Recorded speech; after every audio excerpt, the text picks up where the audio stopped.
Hello, everyone, and welcome to round 3 of the 11th Menchik Memorial. I'm your host, Women International Master Anna-Maja, and I'm excited to bring you the action back of this tournament. We're already in round 3, and there is quite some things that happened in round 2.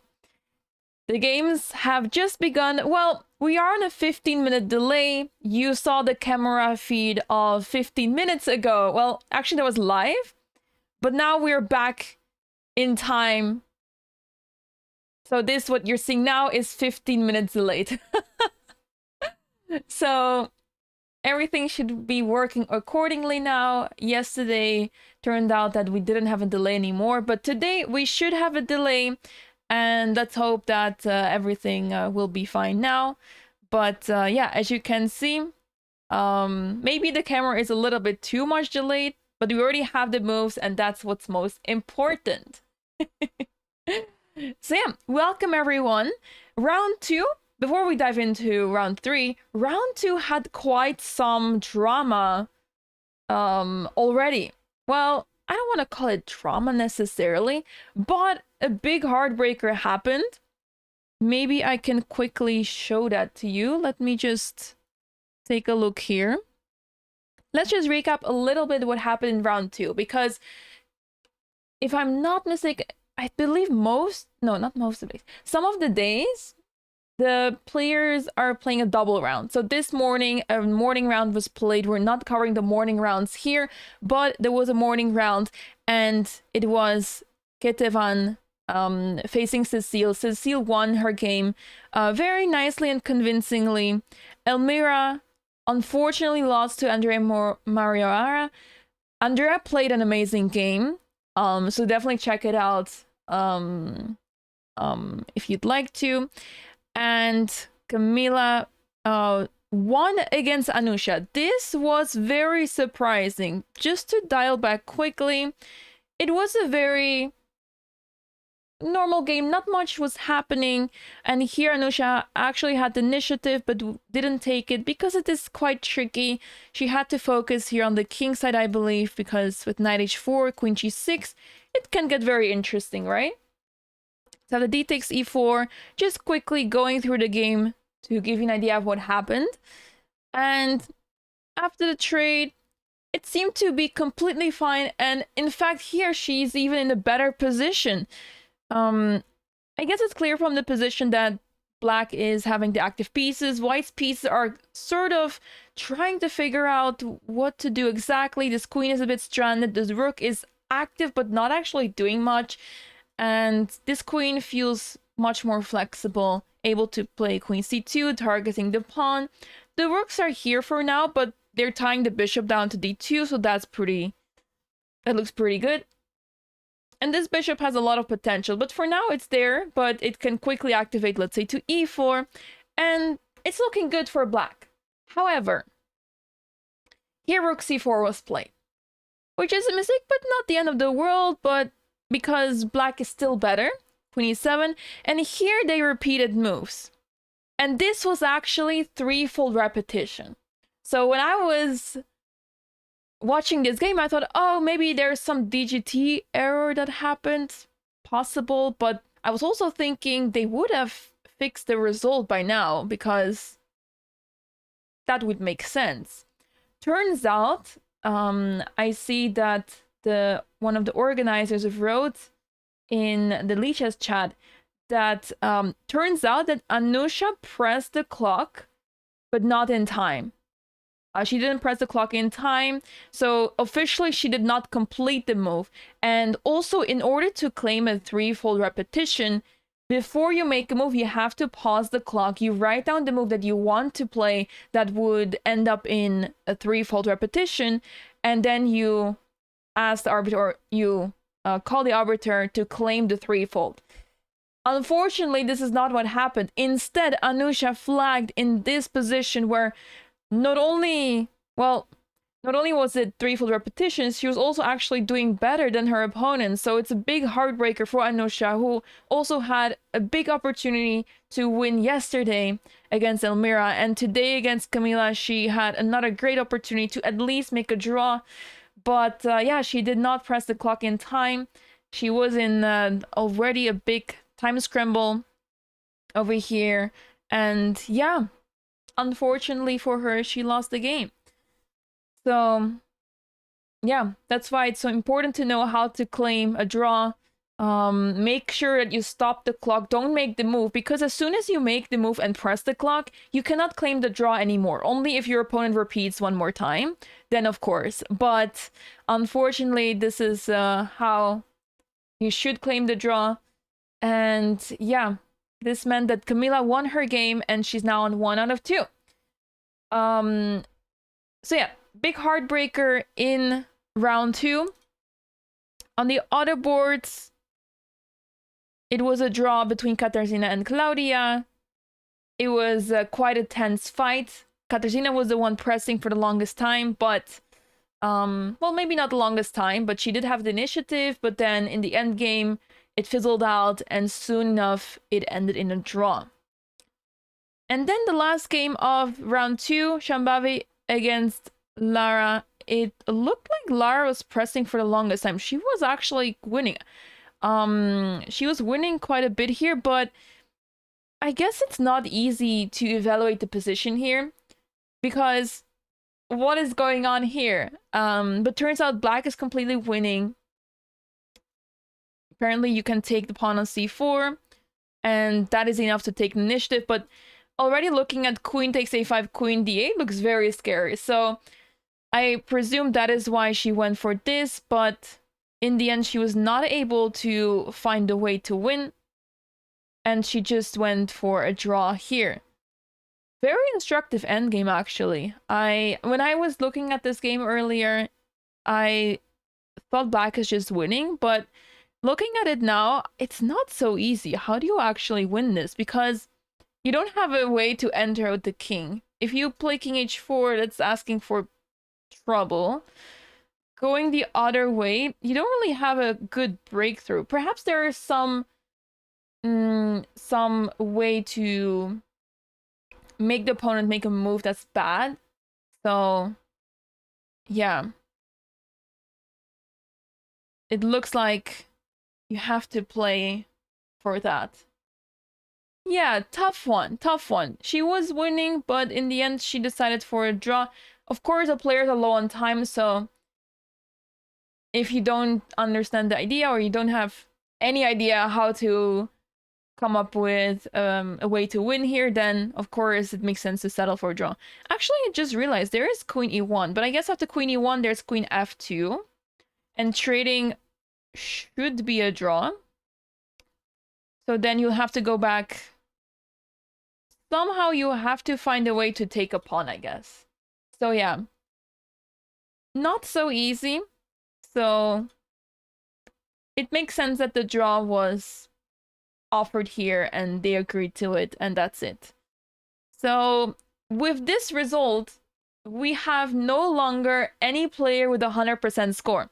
All the players have either drawn or lost a game already after 2 rounds. So that means that it's going to be quite close at the top. Currently, we have 4 leaders with 1.5. Cecile, Claudia, Lara, and Andrea Mariora do have 1.5 points. So let's see how they will fare in the 3rd round. Let's take a look. The first board we have here is Lara against Ketevan. It started off as a Sicilian. It was a close Sicilian, but then it opened after quite a few moves with d4. Okay, it's a trick that some people try to avoid certain lines in the Sicilian to open the position much later. So they have the freedom to either, well, play short castle or play d3 or any other move, but there's also d4. So you can always decide when to play d4 to open the position, and that is what Lara decided to do here. She opens up the position, and now both players, fianchetto their light squared bishop, But yeah, white has a good development. Black is already pressing quite a bit on the queen side, but we'll have to see how that will go. Yes, Keton is very friendly. I met her last time that I was playing at the Foreign CL. She's very friendly. She plays for Lawrence's team. And since Lawrence picks me up sometimes, that's how I met her. So yeah, she's very friendly. It was lovely chatting with her for a little bit. I had a long travel, so I was very tired that day. But yeah, she was very nice. Okay, this game is going to be interesting. Let's take a look at Claudia against Shambhavi. This started out as a Ruy Lopez, and this is the exchange variation. Queen of 6 and d4. Okay. It is slightly worrisome that Shambhavi is already spending some time here because this seems to be quite theoretical, and the only move here is to take. Any other move is already an advantage for white. But I guess it makes sense because if you play bishop g4, you're pinning the knight here. But then after takes, you have to move the queen. If you take like this, either e takes f6 or queen takes f3, and you have the initiative here with white. Bishop takes, rook takes, and white is up the pawn. Black has the doubled pawn still. So this is quite a bad position for black. So that's why after d4, you don't really have many options. You'll have to take, and she did end up taking e takes d4.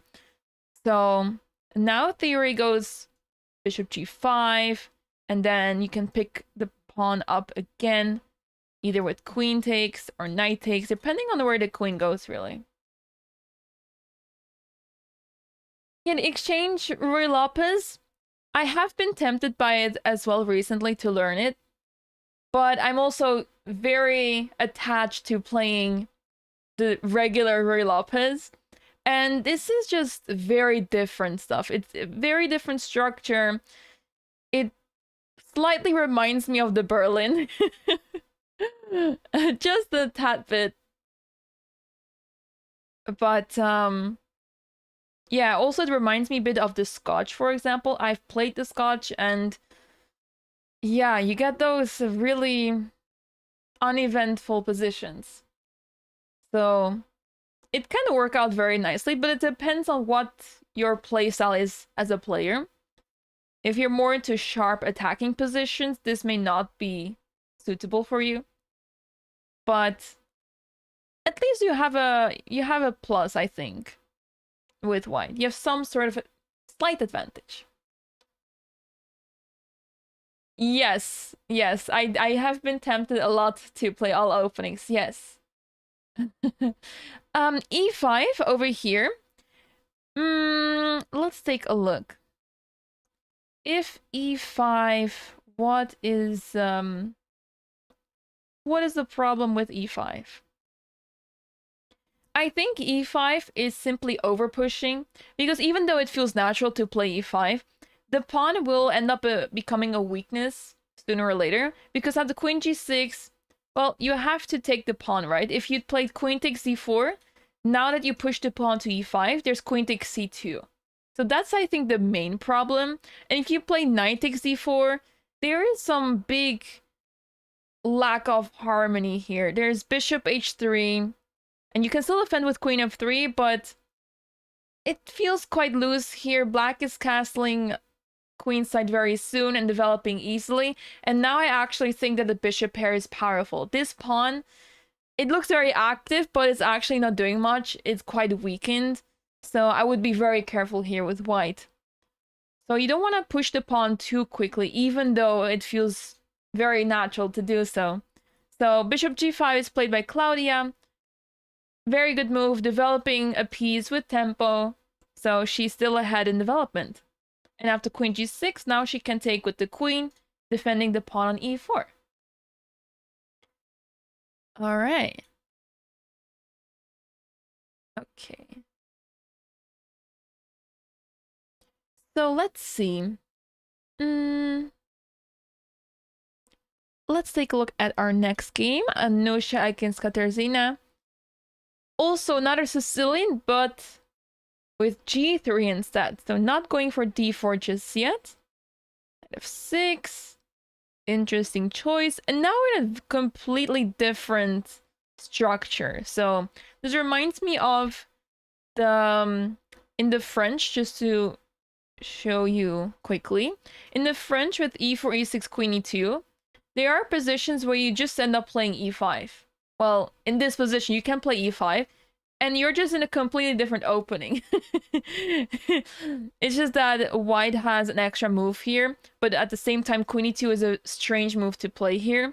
So it's a way to counter this opening with queen e2, but then you're stepping away from the French completely. And it reminds me of this as well, since e4, e6 is on the board. There's another extra move, c5, on the board, but that doesn't mean that we cannot play e5 still. So e5 still on the board.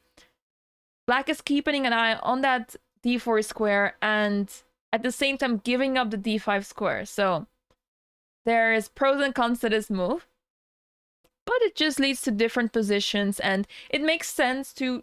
Oh, okay, we're fine. That was very scary. We're fine. For some reason, my browser crashed for a moment. Okay. So yeah, it's a different position, but it makes sense to try to control the center.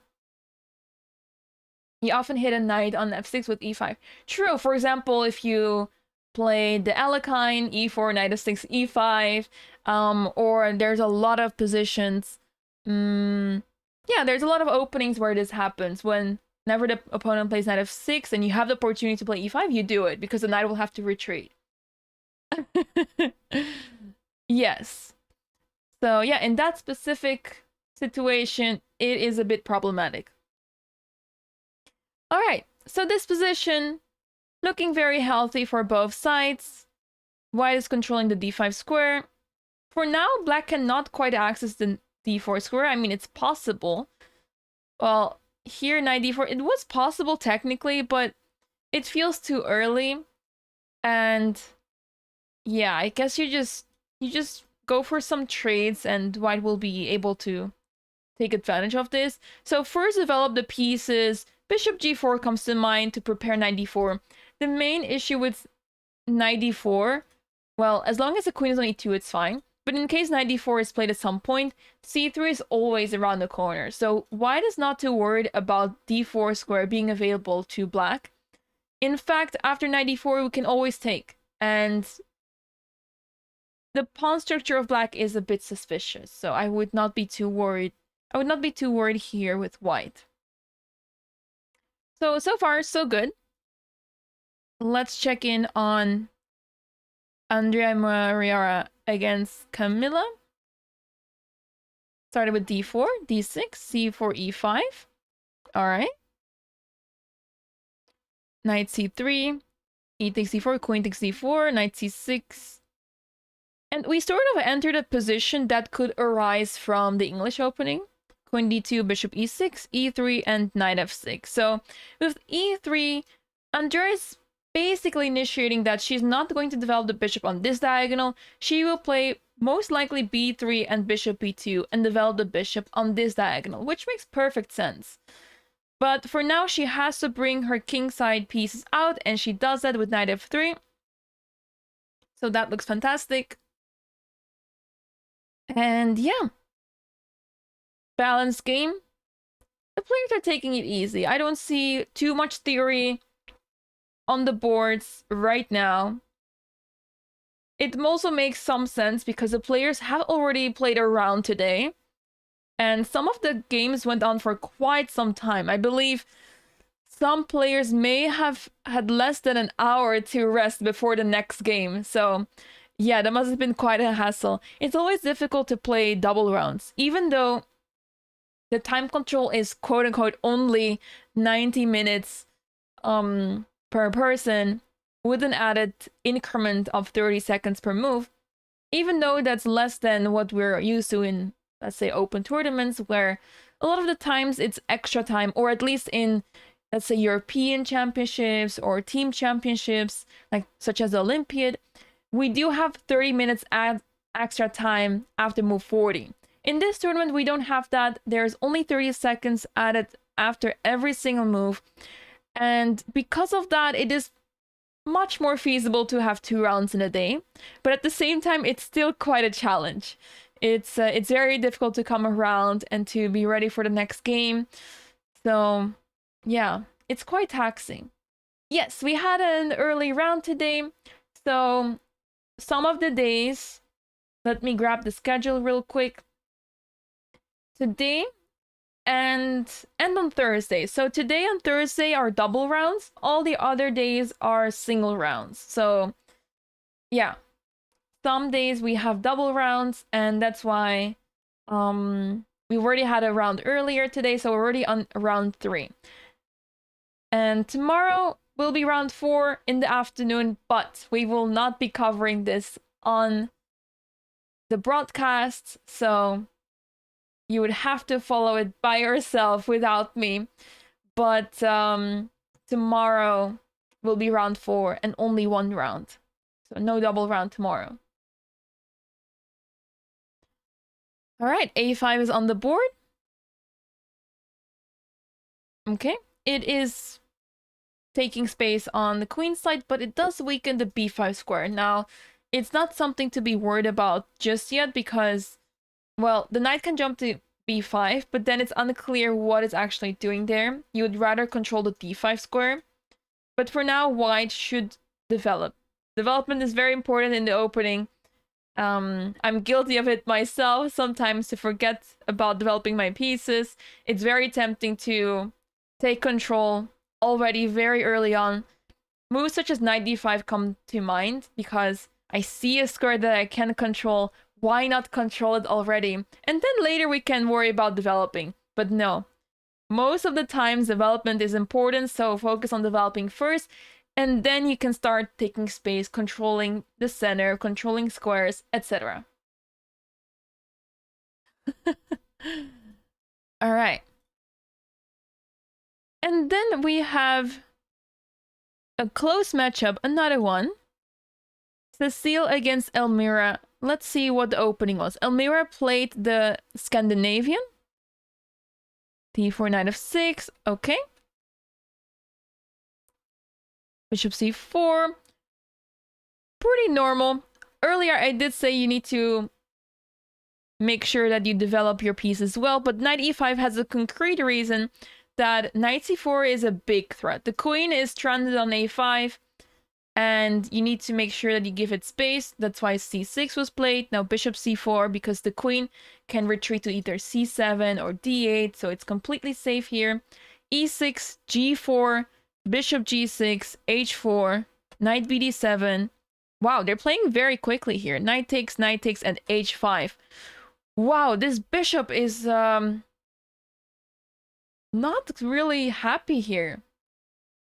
As someone that plays the French, it's really difficult to see the bishop out of the pawn chain, especially when it's struggling this way.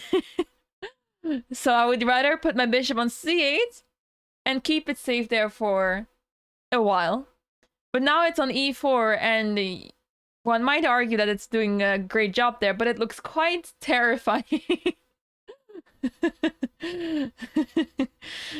So yeah, as someone that plays the French and it's an opening that's very dear to me, I would be quite worried about the bishop here. And Cecile, I was going to say she seems to be in her preparation, but then I saw the time and she's not actually playing that quickly. Maybe she prepared different things and she's trying to recall something that she prepared earlier or at an other tournament. That's also possible, because everything that she played so far seemed perfectly according to plan. And yeah, we'll have to see. I guess that bishop d5 should be played in the next move. But that basically means that black has to give up the pair of bishops. So for example, right now the knight is pinned, right? So there's no knight takes e4. But what is possible here is short castle, and then bishop d5 is necessary, because how else will you save the bishop? If you play knight f6, well, I think that makes matters worse, because this knight is jumping around aimlessly. We simply play either bishop d3 or rook e1. Let's say bishop d3. That feels natural. The knight will have to retreat, and we just make sure that our king is safe, because we might have pushed some pawns on the king side, but it's really difficult to see how black can actually put pressure on the king side here. It's quite interesting to see how less the harmony is in black's position. There is some harmony missing here. The knight is aimlessly wandering around. The queen is on her own. The bishop is not even developed yet, and the king has yet to castle. So yeah, tough position here for black. So this might happen, but of course only after short castle. If no short castle, the bishop is safe here. So, but you have to be very brave to play short castle. It's not an easy move to make. It's easier to suggest moves when you're not the one playing, or when you're simply spectating, like, oh, what about this move? Or what if we just move the rook? We can simply suggest those moves, but behind the board, we have to make a decision. We have to conclude, okay, which move would we rather play here? And that might not be so easy.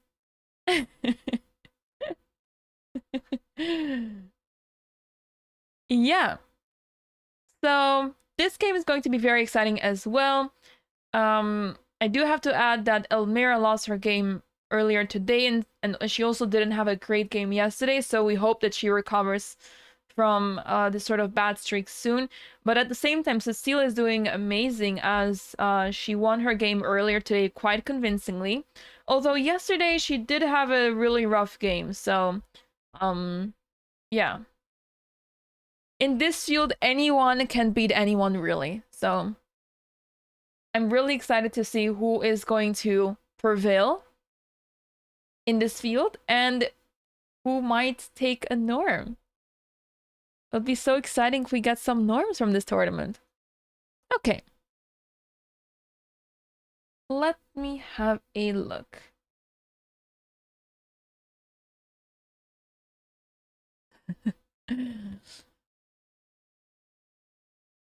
Not much news happening on the boards. It's quite a peaceful day, I think.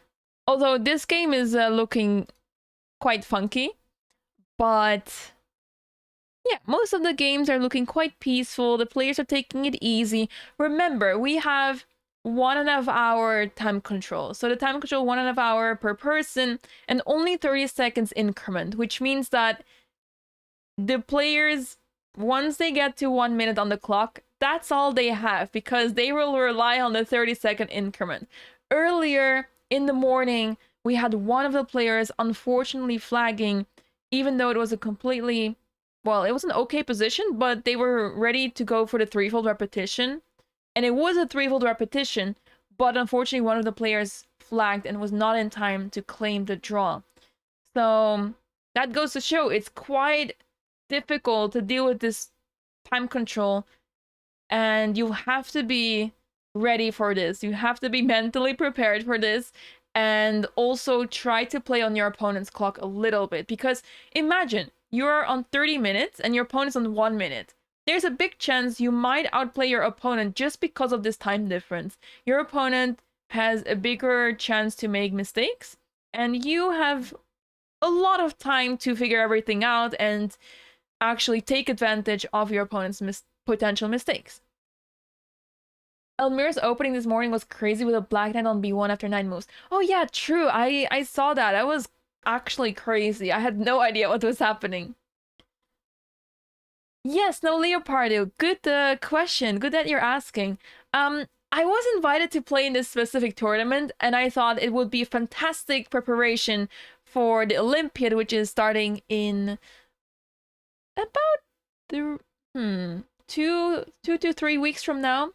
And I thought it would be perfect to prepare for the Olympiad, and it's a fantastic field as well, so I thought it would be amazing. But unfortunately, the organizers were still searching for at least WGM, because the organizers would like to have the players, give them the opportunity to fight for WGM norm. So I believe they already had one or two WGMs, or at least WGMs, and they're looking for another one.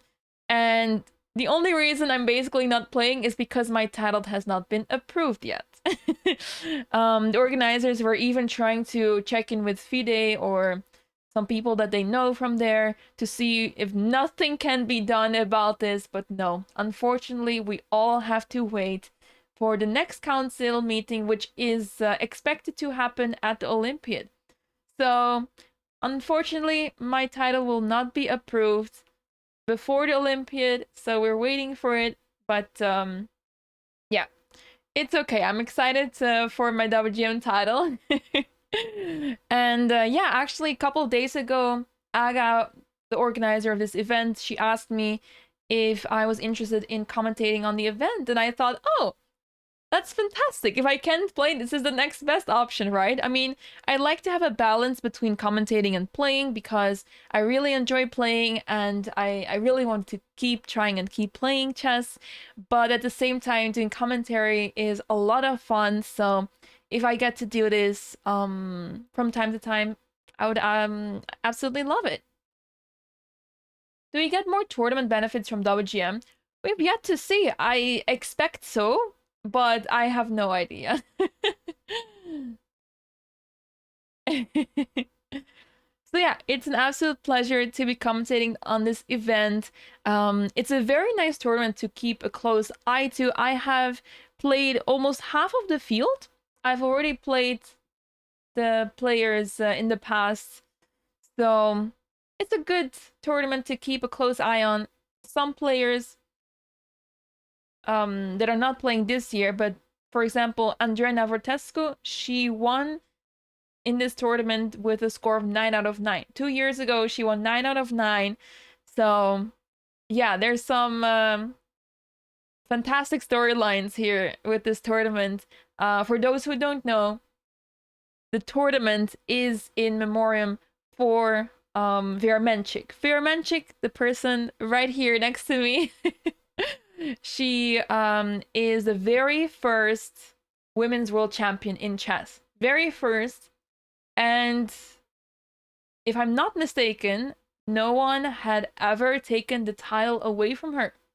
Because unfortunately she passed away. Well, she died because of a bomb in World War II. Unfortunately, she died in 1944. And that's how she lost the title essentially. The women's world champion title.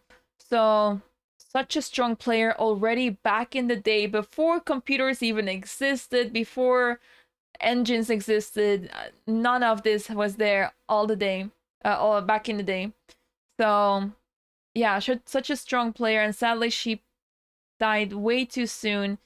But yeah, it's amazing to carry her legacy over here with this tournament. Such a fantastic initiative, as every single year 10 women around the world are invited to compete in this tournament. And the aim is that players get the opportunity to fight for international title norms. So this time it is possible to achieve women international master norms, but also women grandmaster norms, because we have at least 3 women grandmasters or higher. Yes, a very dominant women's world champion, exactly. And yeah, it's fantastic that they're able to organize this. And yeah, I've been following this tournament for quite some time. I believe Makhlud also played a few times over here, so yeah, that's why I was keeping a close eye on the tournament as well, just out of curiosity. So yeah, at her time there was no FIDE elo system, right?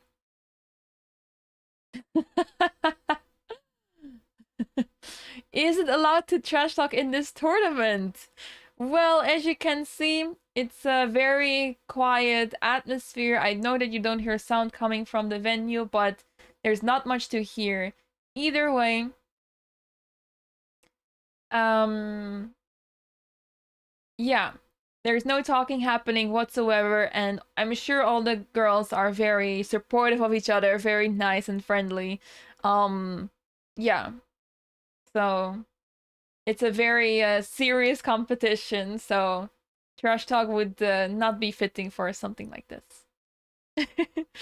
And Cecile is going for it with f4. Wow. We missed quite some moves here, actually. They've played quite quickly. In the end, Cecile went for short castle, which is fantastic. Bishop d5 was played because the knight is attacking the bishop now. The knight is no longer pinned. Bishop d5, knight takes d5, c takes d5, bishop d3, bishop d6, and f4. So that is a bit of a surprising move. As someone that really loves pushing pawns up the board, I'm still surprised by this move because, yeah, it's not leaving much for the king to save the king here. But yeah, it does make sense to stop any sort of e5 to open up the position even more. So it's controlling the position quite well. And for now, I'm failing to see how black can take advantage of the wide open king on g1. So, yeah. This game is going to be interesting. For now, Elmira is up on the clock, which might be deceiving because it looks like, oh, she's in her preparation. But in reality, Cecile is doing fantastic, so we'll have to see how this game will go. But for now, Cecile doing really well.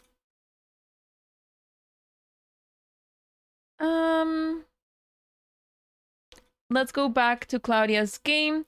She has once again managed to get a really good position out of the opening. So we left off here after bishop g5, queen g6, queen takes d4, the logical move, bishop e7, and now bishop f4. Stepping out of the exchange of the dark squared bishops. She's now targeting the c7 pawn, which looks difficult to defend. Oh, c5 play. That's a good attempt to try to save the pawn, because once the queen moves, you can play c6 or queen c6, queen b6 to try to defend that pawn. So I like the attempt.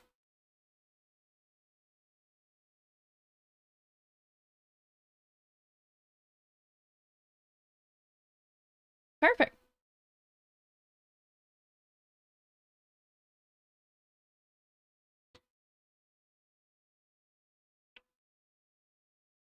Yeah, it's very exciting chess. And in general, I think round robins are really fun to watch because you get to see all these new opening ideas from players. The players had quite some time to prepare for these games. They already knew the pairings since... Let me double check this information. Yeah, since Tuesday, 11th of August, the players were already aware of the pairings, so they already knew that they would be playing against this person this round with this color. So they had 2 weeks to prepare. So because of that, it gives opportunity to the players to prepare well for their games and to potentially come up with new ideas. So yeah, that's always the fun part about following round robins. Playing is a different question because when you're playing a round robin, you are the one that has to face all the opening preparation that people have. So that can be a bit humbling when you are familiar with your openings a lot, but still get surprised regardless. But yeah, this tournament, another round robin, and there's a lot of exciting chess happening over here. We're 2 rounds in, this is round 3, and we already had so many exciting games so far. And it being only 5 games at the same time makes it easier to follow as well. A recap of the previous games. We had a bit of a recap earlier, but just to quickly summarize, We had Cecile winning very nicely against Ketavan earlier. Andrea Marioara, sorry for that, beat Elmira in a very nice way in the end game. Camila surprisingly won against Anusha, not because of the rating difference, but because of the position. For those who missed it, Anusha unfortunately flagged. She lost on time, even though the players were repeating moves. And Anusha did not press the clock on time. And at the same time, she did not claim the three-fold repetition correctly. If she wanted to claim it, she would have to pause the clock before making a move, because otherwise the game continues. So then Katarzyna drew Claudia, so it was a peaceful clash between the two Polish players, and Chamavi drew Lara Schulze in a position that may have been winning for Lara, but it's very difficult to understand how it exactly was winning. Perhaps there was a way that white would end up in some zugzwang and you could pick up one of the pawns, but then one of the other pawns of black drops, so that is probably what Lara was not entirely sure about, and that's why they went for a draw here. So, yeah, that was the action of this morning, but with those results, it means that we no longer have any player with 2 out of 2 in the tournament. So all the players are off the 100% mark, and we'll see. So far, the players are really close in the standings, and I'm pretty sure we will see lots of surprises still. The tournament is long. We're only 2 rounds in, so anything can still happen.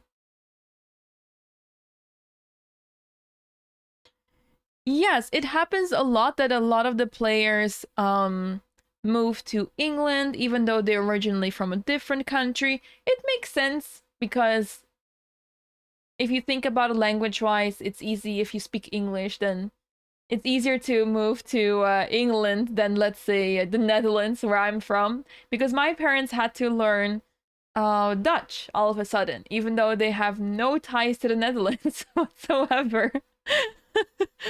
So if you think about it this way, it makes sense, but on the other hand, yeah, perhaps there's other reasons. But yeah, usually the players that have the flag, the English flag next to their name, they usually have lived there for quite a long time, or they are simply born here. Some of the participants are quite young here still. So yeah, to England or Australia, yes. Exactly. And yeah, we have 2 Polish players. Lara is German. Kitavan is actually, I believe she's originally from Georgia. So yeah, she has different origins as well, but she must have been living in Scotland for a long time now. Yeah. So yeah, it's quite a nice mix. Nice mix of players. And yeah, very exciting to see who will come out on top here. I just realized that we're still watching this game. Let me try to switch this. Oh, I lost contact with my mouse.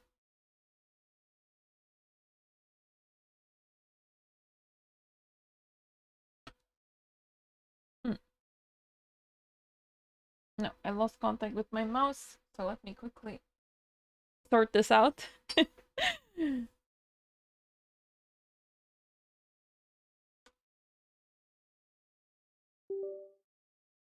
Okay, we're back. The mouse is back. So, we jump to... which game should we jump to? For now, there's not too much happening. It's very calm and peaceful. Well, maybe this game is a little crazy, but what Cecile is essentially doing is not allowing any sort of play to happen on the king side. She's shutting it down as much as possible. By playing f4, she's not allowing black to play e5 or g5, and well, if that happens, you simply lose a clear pawn with black. And now that g6 was played, this is an invite to h6, g6, after which a6, g6 would open up the h-file, right? So, of course, Cecile plays the move h6 instead, shutting down the h-file as well, not giving any chances to black to try to enter here. And also, if queen d8 is played to try to infiltrate via d8 to h4, she might consider playing g5, but I was just thinking, you could even go for king g2, claim ignorance, and after queen h4, you just play rook h1. Or in fact, you prepare rook h1 by playing g5, and now the queen is locked on h4. So the threat is rook h1. You don't even have to play it right away. So after queen h5, it's a disaster of a position. You can take, but also simply trap the queen. So yeah, that's a bit of a problem. So that's why you have to be careful here with black. And it's not easy to find a good plan here, because I was trying to figure out a plan and I figured, well, since h4 is an empty square in white's position, perhaps we can put a piece there. But when you try to do so, you're actually losing the threat this way. So what else is there? Well, I guess we could play short castle with black, but I don't think it makes black very happy here. Yeah. So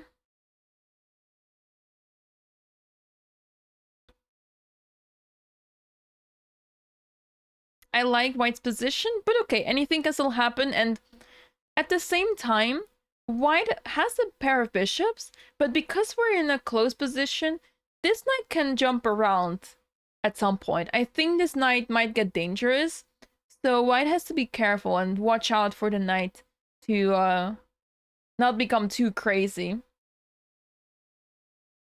because then it might be very tough to deal with. If we quickly jump back to Claudia's game, she seems to be doing amazing once again. c5 was played and now queen e3. Very solid. Knight f6 was played. It looks like a very logical move, but I'm guessing that... So it's attacking the pawn e4. Obviously, we'd like to take, but then the pawn on e4 drops, so that feels unnecessary. So I'm guessing that knight c3 is a very logical move to defend. And at the same time, you would be threatening e5 as well. And the knight will have to go to an awkward square. Knight on g4, it looks nice to be on g4, but I'm not sure for how long you will stay on g4, since h3 would be played very soon after. So knight c3 is on the board. Claudia, not spending too much time. Her moves are quite simple. She seems very comfortable in this position, so... yeah, she's doing great here. She's doing great here, and she has a really good chance to win this tournament. She is the top seed of the tournament with a rating of 2395. Second on the rating is Lara Schulze with 2345. But Lara does actually not have the WGM title just yet.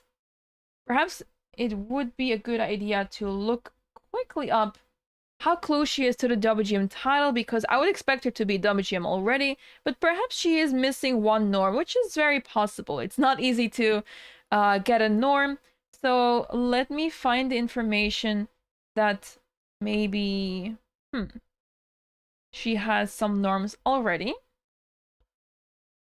Germany. No, not here.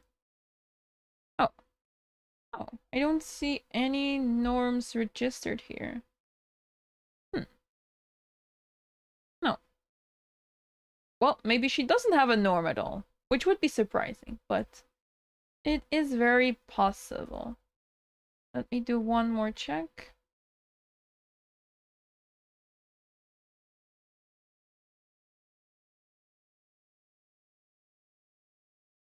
It's not loading here. Uh-oh. Seems to be the case that the FIDE website is not working right now. No. I don't see an application of her title either, so yeah. Maybe she doesn't have a norm. But I think she definitely deserves WGM.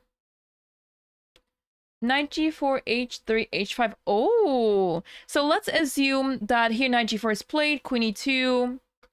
And here, let's say, okay, not short castle, maybe bishop e6. Just a simple developing move. If h3, h5, I think it's very interesting. But I'm guessing that you can just take, and play knight h2. And simply ask the opponent, what are you going to do? Because the bishop is defending the knight very well here. If black tries to get rid of this bishop right here, we can just take, play queen e3, and play it safe with queen g3. It is a risk you're taking, so it really depends on what the position is like, and you have to be careful here. You cannot just go into this blindly. You have to calculate everything accurately, because what if there's another rook landing on the h-file? Then things might get tricky. So you have to be really careful here and don't accept pieces that easily. But it's certainly a good idea to try knight g4, h5. Too many defenders, but I think the main problem in black's position is that it's already quite a tough position for black. So the fact that that line was not even so bad for black compared to the position now, it shows that black is already in trouble, and you kind of have to opt for such lines that might be giving away a piece, but you have some counterplay. So it's a very worrisome situation for black already. It's amazing to see how Claudia gets such fantastic positions out of the opening. I did see earlier today she had a French, so I was very interested in the opening already. But yeah, she wasn't able to get much out of it. She got a worse position even, so her opponent played this opening very well.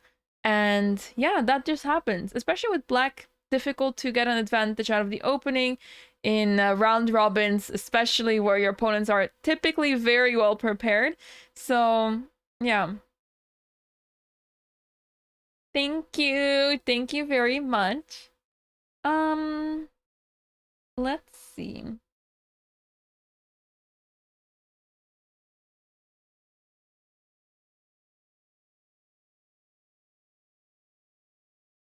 All right. So far, so good.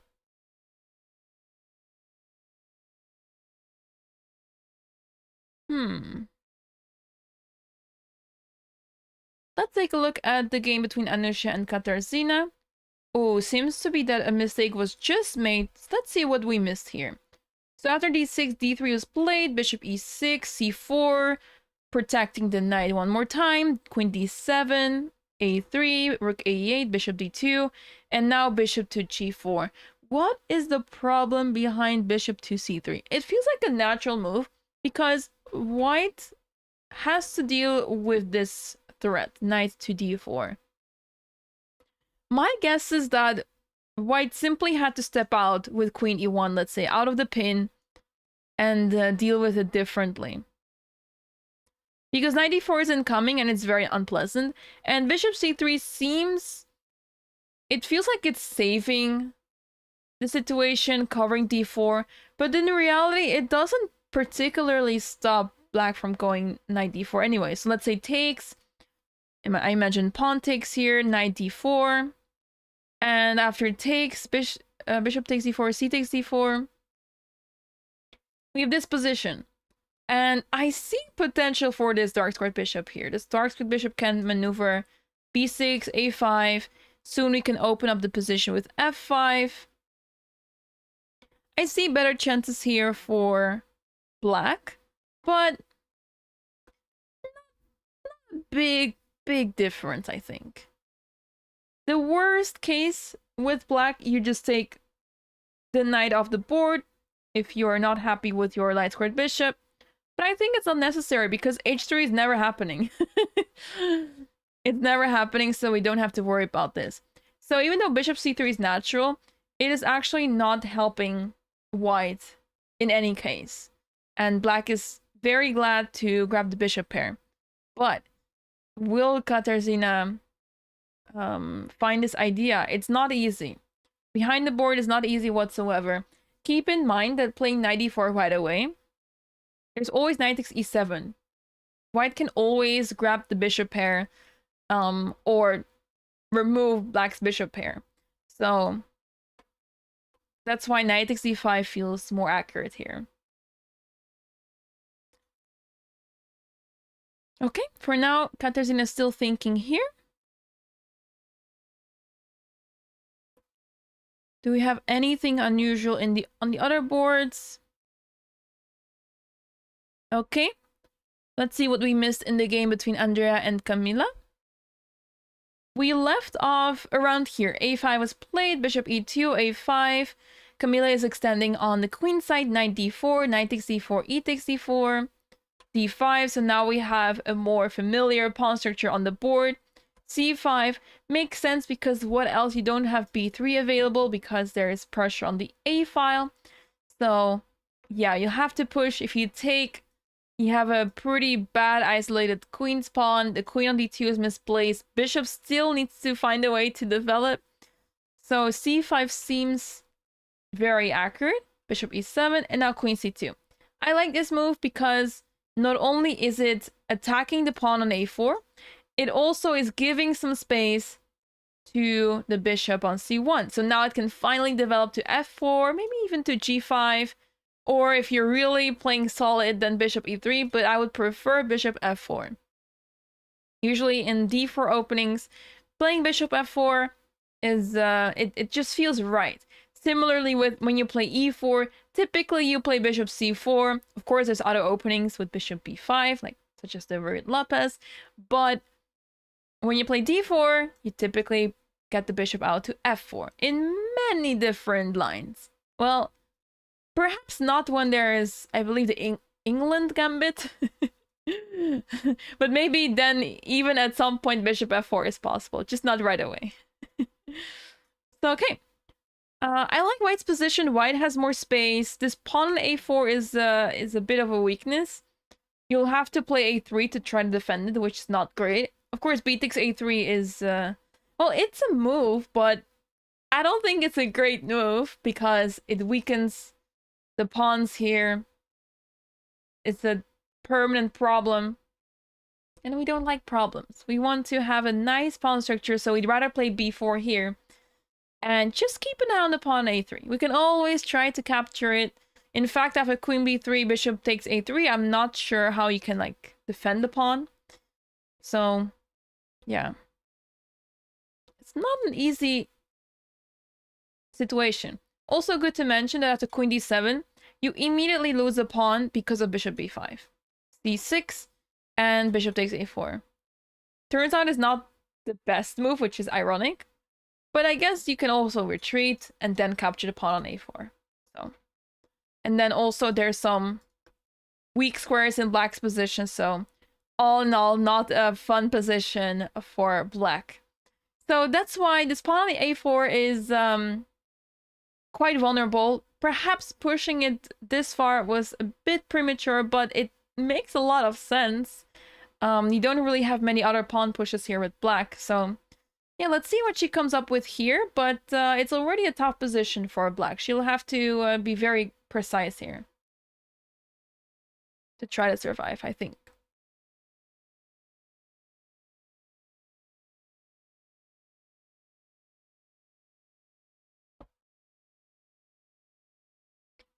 All right, and actually in Claudia's game, we do have the position with h3 on the board, so there's a big chance that h5 would be played here. Well, actually, I think the chances of h5 are not very high.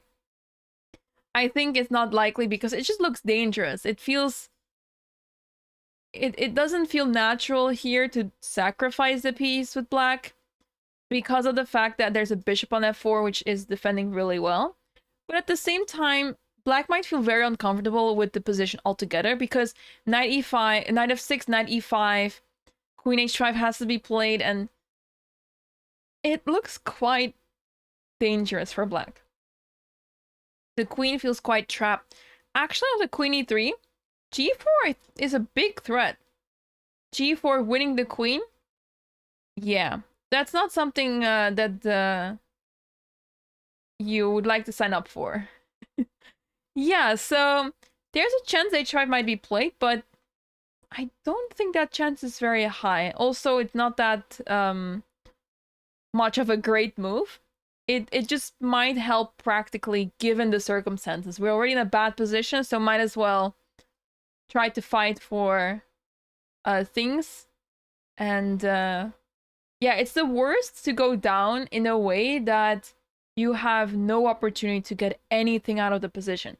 If you go down in, let's say after h5, you lose, let's say in 5 to 10 moves. At least you tried. Because if you play moves such as knight f6 or knight h6, you don't even have many more moves than that. Let's say you play knight h6.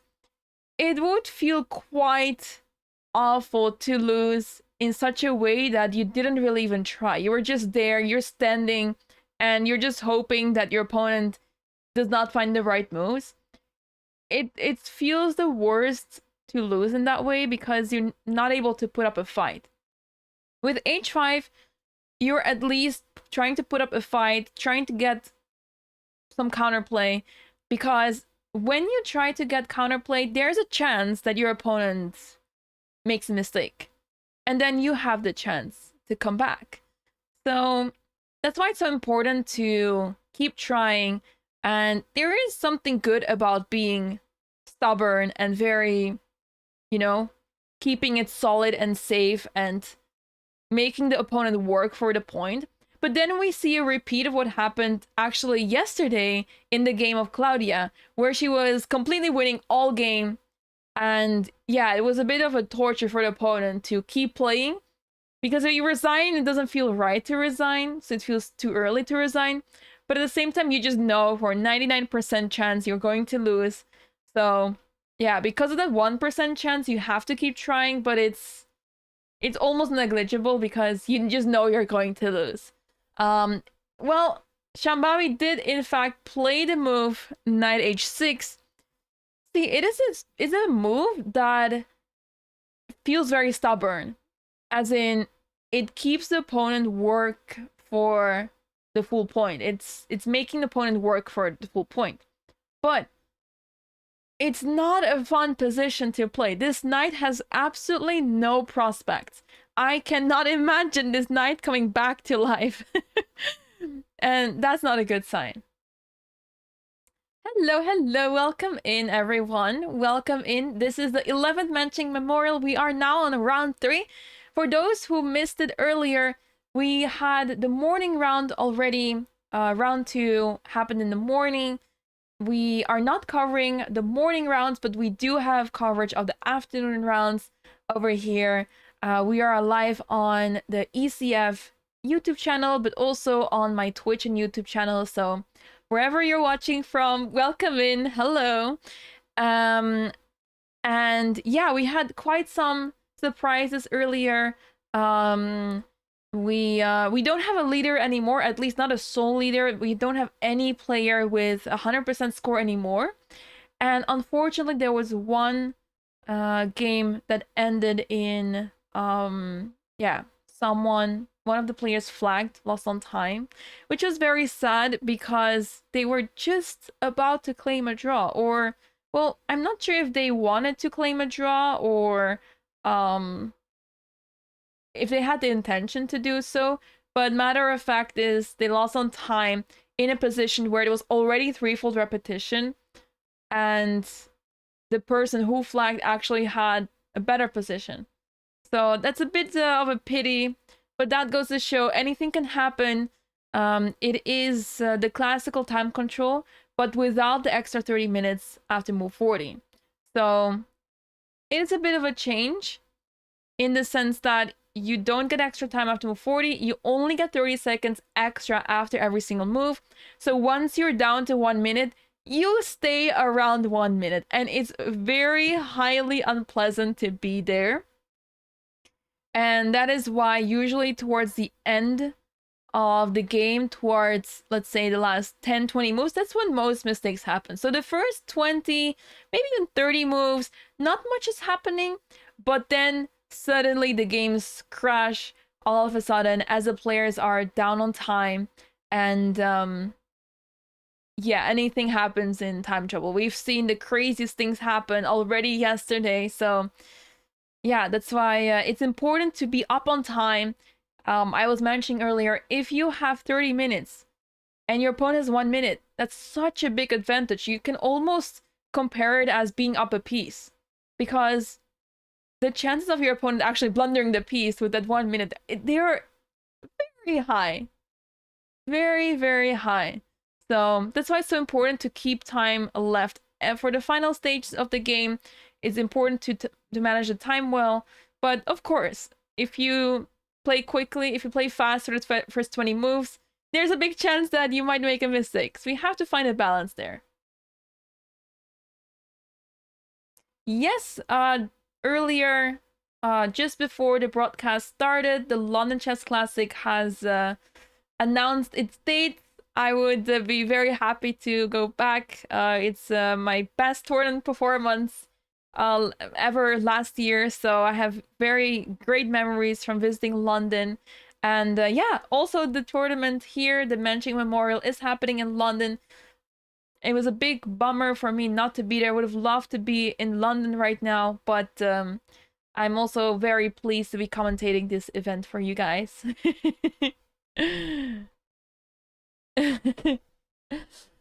So, yeah, super exciting. So let's see if I find my way back in London soon again. Okay, for now, Claudia completely winning, 95 on the board. Opponent's pieces are in shambles. The knight on h6 is not in the game anymore. The queen is fighting for its life to not be captured. For now, Claudia still needs to put up some effort to actually win the game. It's not very straightforward, because you look at the evil bar and you think, oh, that's resignable in a few moves. But when you look at the position, I don't see any difference in material. So you still have to prove it.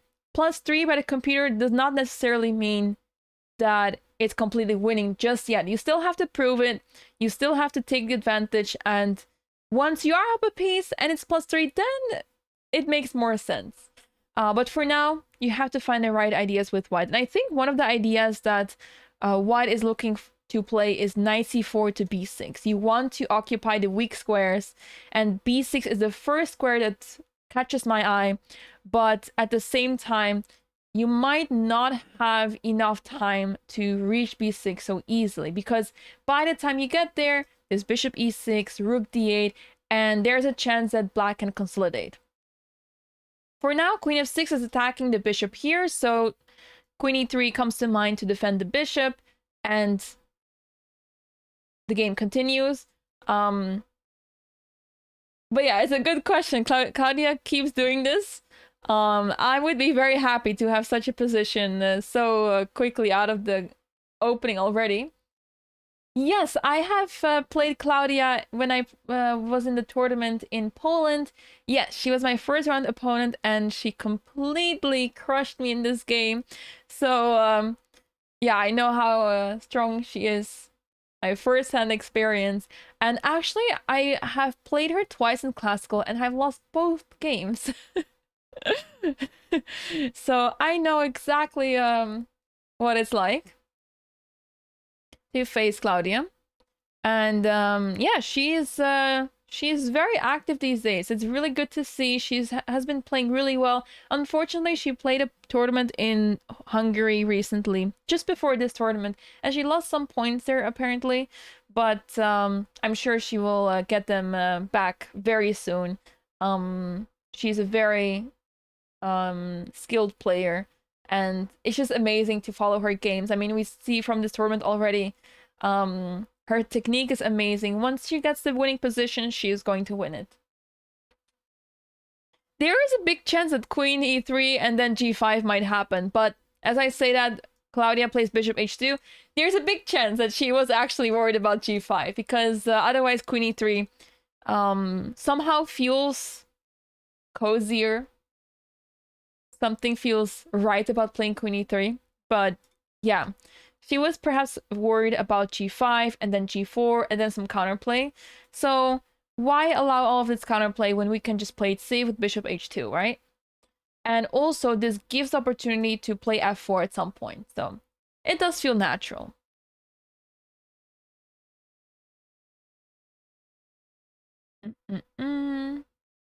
Let's pay some attention to the top game, the game between Lara Schultz and Ketevan. What did we miss here? So this was the delayed open Sicilian, where both players fianchettoed their bishops, the light squared bishops. And now we are in a sort of Scheveningen setup. Okay, b takes a4. I think there is some transposition happening here to a well-known Scheveningen line, although it's a bit different with g3, bishop g2, but I'm pretty sure I have either seen this or played this myself. It feels very familiar. Short castle and rook b4, and Lara's rook is in action. Wow. Usually the a1 rook does not get so much action in the Sicilian, but as you can see, it's fully active here and doing a wonderful job in this position. Also, wait, I just realized, is Lara's time correct? She's still on 1 hour and 30 minutes? I only just noticed that's her time. Wow. Yes, actually, I think the threat in this position is the move e5. So let's say nothing happens, or rook takes b7, but I think e5 first? Okay, depends. Let's say we make a random move, h6. If h6, let me calculate. I think e5 is... Okay, it turns out both moves are really good. e5 is really good with the idea that after takes, e takes, bishop takes, king takes, you're simply up the piece here with white. Turns out that rook takes b7 is even more crushing. Rook takes, queen takes, and e5. I was thinking there's knight d5. But turns out that knight takes, pawn takes, knight f5 is simply a crushing attack. You sacrifice the exchange with white, but with queen g4 around the corner, and bishop takes e5 also being a threat, by the way, it's simply too much, it's overwhelming, and it's lights out very soon. Yeah, so that is the main idea. That is why rook a7 was played by Ketevan to defend the bishop on b7. But now white has a very active position. Bishop will be played to e3 most likely to target the rook on a7. And yeah, white is just enjoying a very pleasant position. So this seems to be a great opening preparation by Lara. She's still on 19 minutes on their clock, which is very impressive. We see them sitting on the left, on the front of the camera. They're sitting on the left side, and yeah.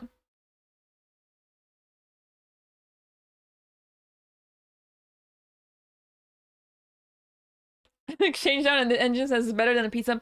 Yeah, that's why the engine evaluation is so deceiving, because when you look at the material, it might the story seems different.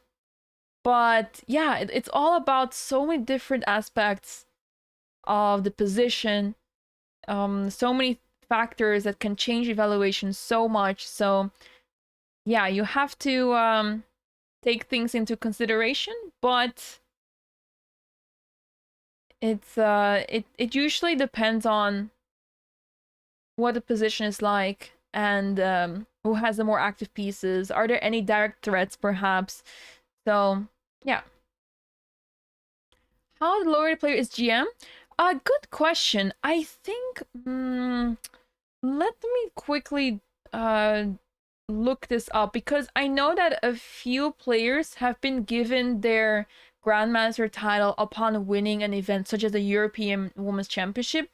Back in the day, they were giving out those titles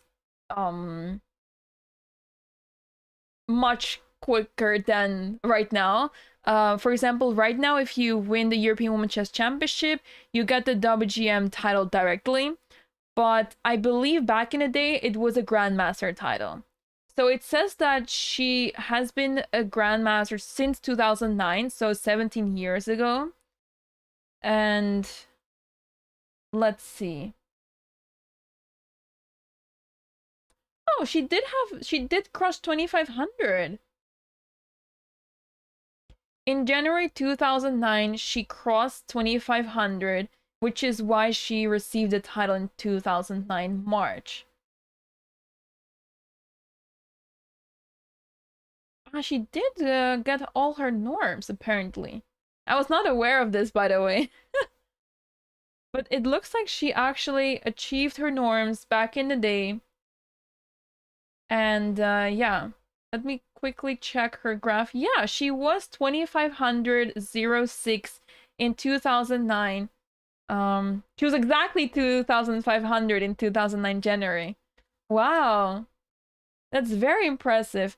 But then she dropped, and also not to forget that chess has become much more difficult than back in the day with all the resources out there. You really have to keep it up with chess these days. It's I mean, you can be a very good chess player, but if you get outplayed in the opening, it's really hard to come back from that. And that's a big problem that a lot of top players have. And I'm talking here about, let's say, title players, let's say IM or GMs, those that are not that active, or they used to work on chess in the past a lot, but these days chess is just even more unforgiving than it already used to be. Yeah, so there are a lot of well, not a lot. There are some women chess players that have never reached 2500 who did get the grandmaster title upon, for example, winning the European Women's Chess Championship many years ago. I know that Beng got her title in such a way where she didn't reach 2500, but she was still awarded the title. But Ketevan got it the normal way. She got the 3 grandmaster norms, and then she crossed 2500, and she was rightfully awarded the title. The pity woman has to leave their passions for family duties. Yeah. Yeah. It looks like she mostly only left due to COVID, because she seems to have been active quite a bit since then still. But yeah, she's very kind.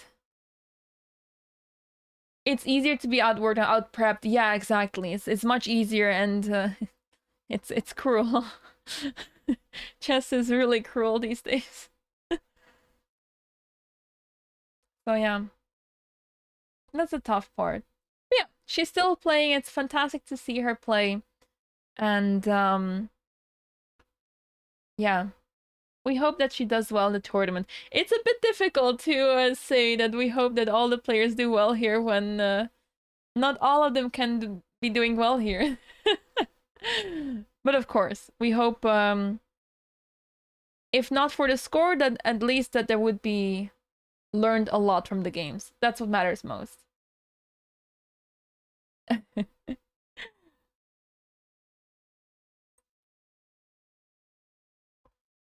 All right, first time that Lara started thinking, which is interesting because Rook A7 seems to be the best move in the position, so she might be out of book here now, and she is probably going to spend some time trying to figure out what to do here. But her prep on point so far, if this was her prep at least, but I think it was. And yeah, she is up almost an hour more than her opponent on the clock. So yeah, looking good for Lara. Equal score and share first. I think some players might be losing rating. But I guess if one person wins against someone, and then that person loses against someone else, and then you can try to divide the rating this way, but that's of course against the rules. Don't do that. Not a good idea. And oh, I see some action in the game of Claudia. Oh, okay, this black team. I was already wondering what is the bishop doing here on d6. But after bishop d6, knight c4 was played instead. I like this move because we're heading for b6, and we don't mind trading the dark squared bishops because, first of all, this pawn on c5 will become a weakness. Second of all, e5 knight e6 check is quite interesting to play. Now, I don't think that is going to happen, mostly because black can castle right now. But if you castle, you'll have to be prepared for knight to b6. Hmm. Yeah, that is true. That is true. Work with interests. We'll go back to that game in a moment. So the bishops have been traded off the board, and now it's on Shambawi to decide what to do. I expect her to castle. It would make most sense, but yeah, this knight is turning into a monster. Very scary. And I think Claudia is ready to playing the long game as well, once again. You do have to be careful that even though this knight on h6 is the worst piece in the position, if this knight gets back into the game, we're talking here about a completely different game, and there's a chance that black can come back there. So you don't really want to waste time and give your opponent the opportunity to come back in such a position. So I'm really curious to see how Claudia will continue from here, because it's not easy.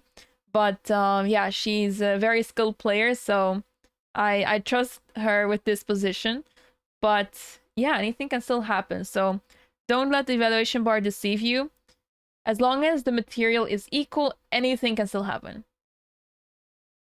Yeah, I think the computer preferred to play f4, although it's not that obvious, let's say. It's not that much of a big difference. So yeah, I think it's fine. I think it's not a big difference. Short castle played, and now I think knight b6 will be played, taking control of b6, and the game continues. All right, let me go back to that game that you were oh yeah, you mentioned in this position rook to b3 and some knight b5 ideas. True. That feels quite safe. I do want to develop my bishop to e3 just to create threats towards this rook. And yeah, black's position is quite awkward with the rook on a7, and pieces are a little far back over here. It's not the worst because that's sort of the nature of the opening, but I would be slightly worried about, let's say, bishop e3, which targets the rook here. So already an immediate threat with knight takes e6 or knight b5 or knight f5. So a very unpleasant position already. So it will make sense to play bishop e3 here. But for now, she's taking her time. Let's see what she decides to do. I want to jump around a bit and see what we have missed. In Anusha's game against Katarzyna, we saw bishop c3 was played, and indeed, Katarzyna went for takes, and knight to d4. So she correctly found the idea to obtain the pair of bishops, and now she has a pleasant position. Queen d2, f5, knight e1, f4. Wow, she's not even opening the f file just yet. She's fully going ham on the f file. I love this. I love this pawn being pushed forward, and she's quickly taking advantage of the space that she has here and taking advantage of white's bad pieces. f3 on the board, so the bishop will have to move, but this does weaken the g3 pawn, so that becomes a new target for black. Yes, exactly.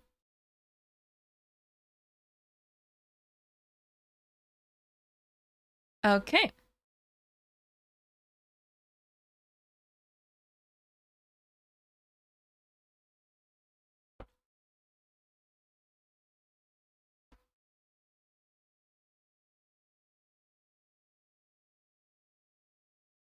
All right.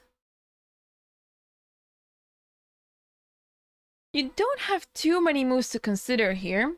I mean, you basically have bishop to h3, bishop h5, or f takes g3. I think I would not be so keen on taking here and sacrificing the bishop. I think that's unnecessary. But yeah, the question is, are you ready to play bishop to h3? And turns out she's not. She plays bishop h5, and I think this is the logical move because you are keeping the pair of bishops alive.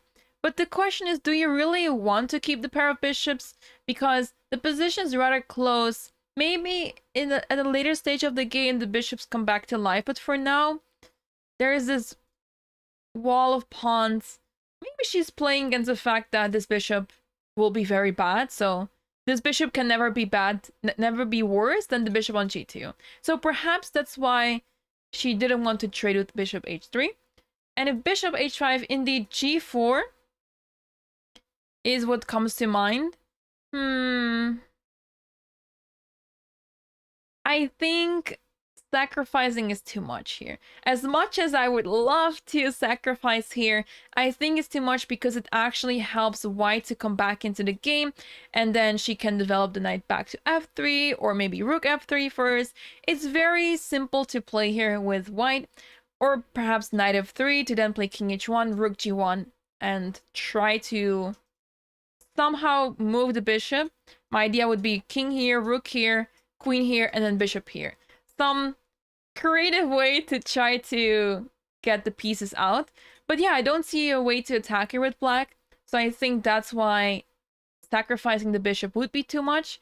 But okay, after g4, you can simply retreat and try to attack with h5. Try to open a file, because if you open the h file, you can then play king f7, rook h8, and try to obtain the h file with the rooks. Top players are... Yeah, well... g4 on the board. And I expect bishop g6. No, I think that would make sense. I mean, there's not a big difference, I think, between bishop f7 and bishop g6. But bishop g6 just feels right, and she does play it immediately. Very good. Very good. Sometimes I do wish that I could go back in time and play really funky openings as a child, because I already early on I was playing very theoretical chess, so gambits was something absolutely crazy to me. I could not imagine gambits until I entered the online space of chess, and yeah, it turns out there's a whole different world of chess with full of gambits and sacrifices and so on. And yeah, I was not really aware of this. I always thought gambits are bad. You should just not play them. But people play them, and successfully too. So sometimes I wish I could go back in time and be able to play those fun gambits when it was still possible. Of course, I could still try to do it, but it's a heavier price, I think, that I have to pay now compared to back in the day. There's a lot more blunders that happen at the lower level. Yeah, so the games are super tense at this level. Blunders don't happen so often. So yeah, sometimes you just have to be okay with the fact that even though you're playing, let's say as a 2300 rated player, if you're playing a 2100 rated player, the 2100 rated player can easily have a good day and beat you or draw you. So you have to be okay with such situations that can arise at any moment. So because yeah, they just it's very possible that your opponent just doesn't blunder. But yeah, when we look at around 1500 rating, of course the blunders happen more frequently. So yeah, I do miss those days sometimes when blunders happened more often.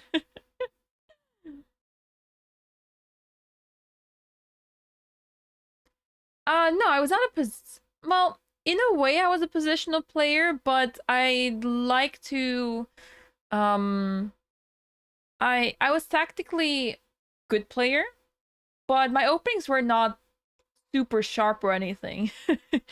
I think because whoever would be teaching me chess would be telling me to play theoretical openings, such as the Ruy Lopez or the Queen's Gambit or the Slav with black when, well, it can get tricky, but usually doesn't. It usually ends up being very positional. Maybe not when your opponent can prepare in depth for them. Yeah, once my opponent played the Elephant Gambit, and I had no idea what to do against it, but I figured it out at the board because it wasn't... actually so difficult. It's so boring.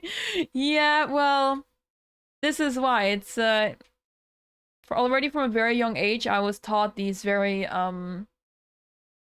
sort of positional openings, even though I was not that much of a positional player myself.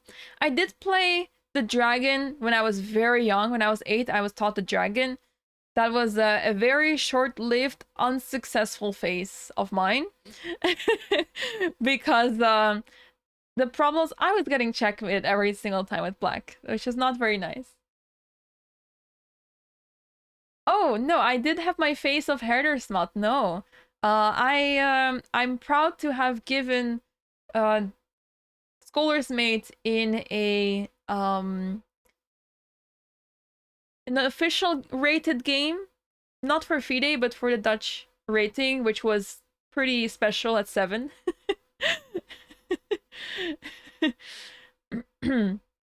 But yes, I have played the Scholar's Mate when I was 7. I was playing my first Dutch Youth Championship. It was like the classical one rather than the Blitz or Rapid one. And I just kept trying the Scholar's Mate, and it tried one. It worked once. No, I'm a French player. I played a French. I started playing French the very, very first time. I have a very good memory of this because I played this against Max Warmerdam. I think that was the very first time. It was the Dutch Youth Blitz Championship. It was the final, and it was basically sort of a tiebreak between him and me. And I wasn't really happy with my openings or something, or I wanted to change something. And then I decided, let's just play the French. Well, it wasn't a very exciting French because it was a French exchange, but I did win the game.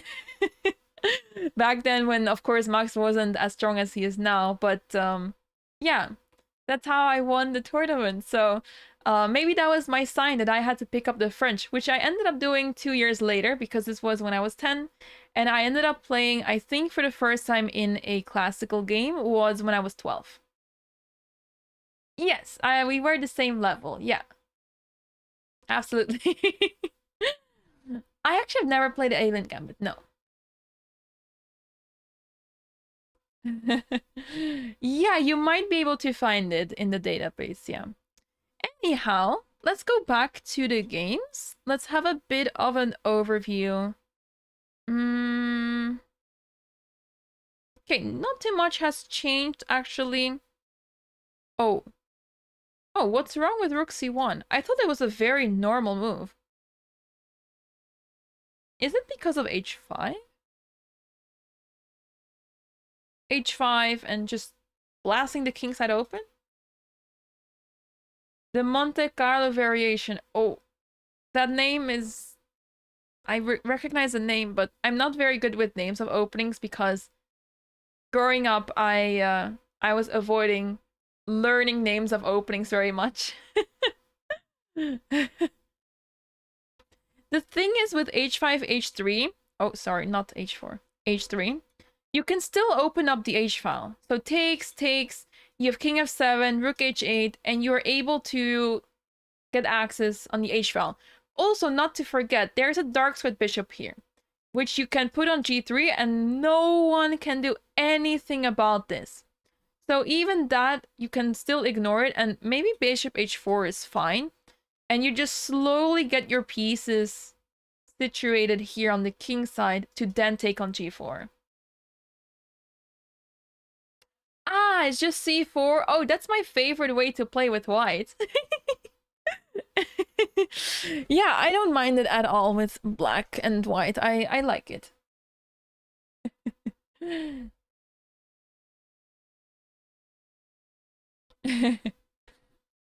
That's how I play with white.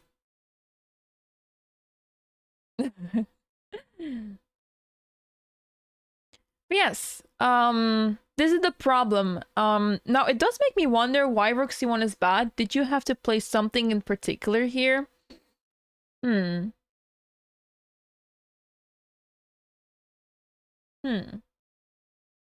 Hard to say. Because white doesn't really have many squares available. It makes me think that maybe you should play king here. Could it be that king f2 was the move? I think it is. I'm not seeing the moves now. Okay, maybe not. I don't know. Engine is changing its mind. I was thinking maybe we put the king on e2 and we just get out of this situation, because with bishop h4 the king is cut off and essentially never leaving g1 anymore because the pieces are so cramped here.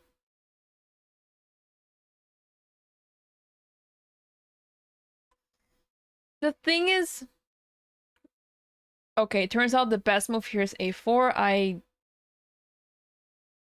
I do not have an explanation as to why a4 is such a good move. Because it's not logical with the problems that white is suffering from.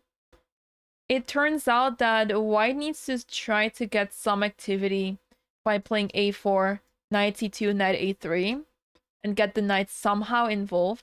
But I don't really believe in it. Yeah. I did consider bishop to h3, but I thought it wasn't of much use. It does protect against h5. But yeah. Yeah, this is a bit strange. Rook c1 turns out to be a mistake. Bishop d8 is played. And the thing is, it's unclear to see where the bishop is heading. It felt more natural to play bishop h4, at least to cut the king off from the diagonal. But turns out that playing rook c8 was just fine here to try to take control of the c file here. Helps open the knight. Aha, bringing it to c4. Right. Right. Makes sense. Bishop h3, queen g2. Yeah, it's just a bit difficult, I guess, for both sides to play, but specifically for white, because the natural moves are not doing much. And you need to come up with a plan here, which is very difficult, because even when you reach c4 with the knight, how do you continue? It's not so straightforward. And bishop h3, it does the job, but it feels very unnatural. It doesn't look nice. I would rather not play this. But I guess if we don't have a better move, then yeah, you have to settle for such moves in the end.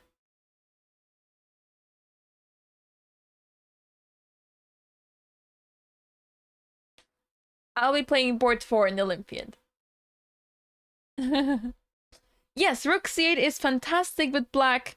Try to take over the c file, and then probably white would have played rook c4 and then rook c7 as possible, and then you try to take control of the c file once again.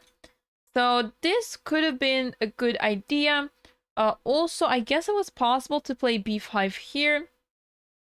That way you immediately seize control over the c file, or rook c2, and then you can play rook c5, rook c7. I like rook c5 because if rook takes, pawn takes, you have a nicer pawn structure. So yeah.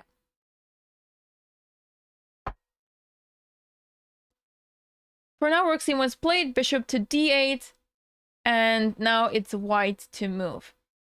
I expect a lot of mistakes to happen, as in computer-approved mistakes, not blunders that lose material, because it's a very sort of odd position where you need to find the right ideas. If you don't, you're just not going to make the right moves.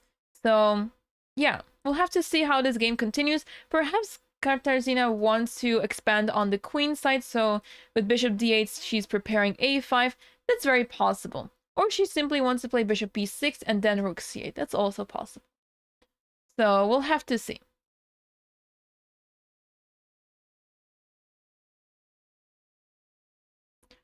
Ooh, I see that in Lara's game that Lara made a big mistake with knight to b3, which is too passive. Typically in Sicilians, we don't want to touch the knight on d4. I learned this the hard way. The amount of times that I have played knight to b3 unnecessarily in Sicilians is too high. So then I was finally taught how to play against a Sicilian properly, and then I learned unless your opponent attacks your knight on d4, you don't move your knight because it has such good value on d4, it controls many squares, and you might have knight f5 ideas, either combined with knight d5 or on its own. So you want to keep those options open, or simply to sacrifice on e6 if it's possible.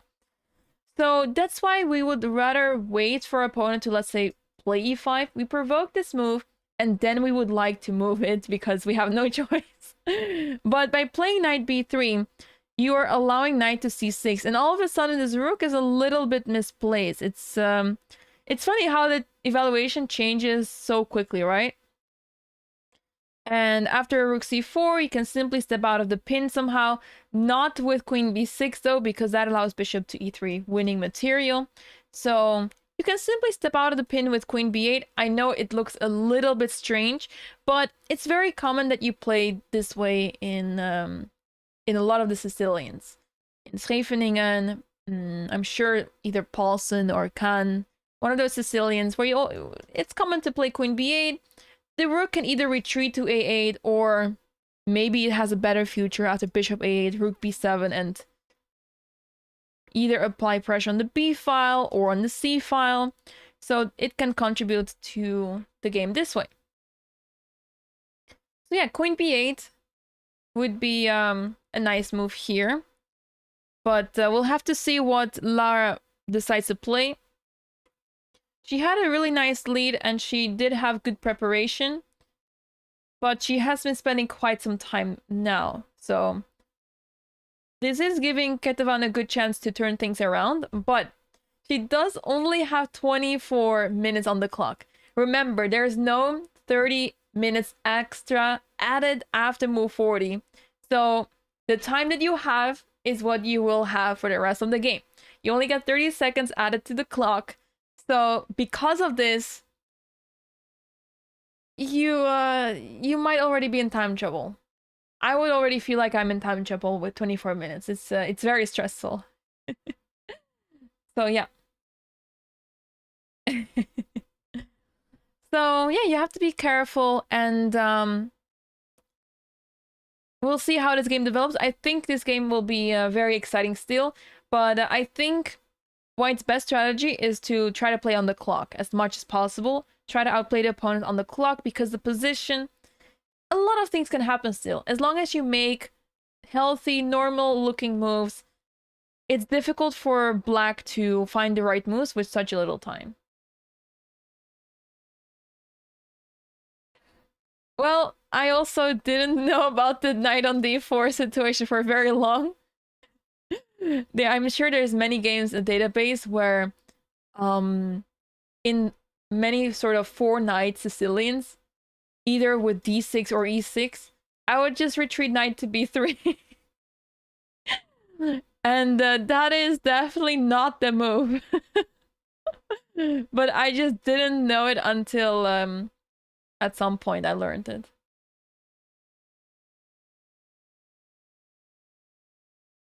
Ah, you are considering rook takes b7. Interesting. I guess now that the knight is on c6, it is sort of out of the question to take on b7. But, yeah. There's always a chance that it is considered. Oh, that was not supposed to happen. Okay, Claudia's game is continuing to be very interesting. She ended up playing knight b6 after short castle, rook to b8, f4, bishop e6, f5, simply pushing the f-pawn because why not? Check was delivered, king to h1, bishop c8, rook ad1, and f6. So Black is trying their best to shut the kingside attack down, and at the same time, the knight might return into the game back on f7. So that's pretty nice, but there is one problem. This bishop on c8 is quite sad here. As long as knight is on b6 and the rook on d1, this bishop is not going anywhere. Check was delivered.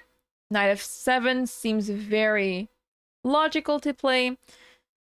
And then what? How do we continue? I guess knight to a4 because we simply win c5. I think that's a good start. And I think we will finally start to see a position that also looks optically winning. Not just theoretically, but also practically. Yes, black has a lot of sad pieces. The bishop on c8 is not doing much. Well, it's not doing anything whatsoever. In fact, it's only doing bad things because it's blocking the rooks from connecting with each other. And of course, we do not want to take this bishop off the board. Our knight is significantly stronger than the bishop. Sometimes players are tempted to take the opponent's bishop with the knight because, oh, the bishop is a stronger piece in general, or it has more value than the knight, so we should take it. No, that's not the case. A lot of the times what happens is that the bishop is actually not a good piece. It doesn't happen all the time. It's not applicable all the time, but you really have to look at the position and then decide, okay, which piece is better here? And here it's a very clear example of this bishop is not good whatsoever. It has no squares available. It has no prospects whatsoever. And this knight is such a strong piece. So here it's clear that we would not want to trade the knight for that bishop. We keep the knight on b6 and we keep the pieces tight together of black. And then sooner or later, black will crumble. Imagine if we get the knight on c5. We already have a big threat of knight d7. So that's why we'd like to keep the knight on the board. And that way chances will arise. Would you take it if it was a rook instead? Oh yes. For a rook, it will be absolutely worth it because the aim is to try to get, for example, the exchange.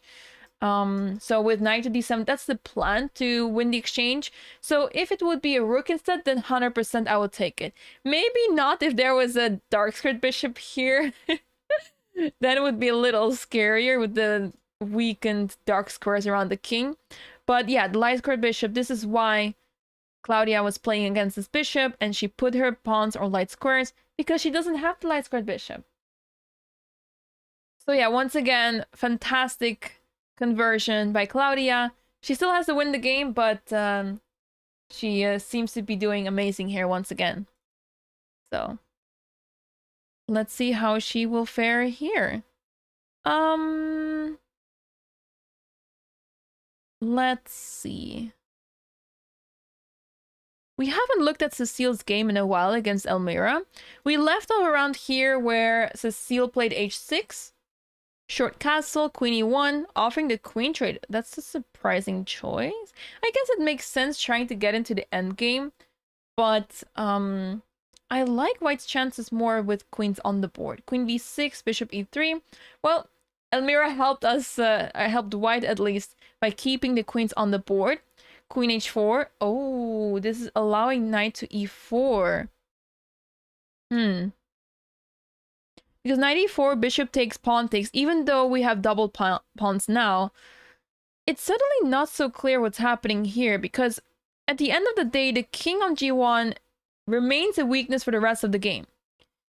So by trading the light squared bishop off, something feels very empty here. The light squares are very empty.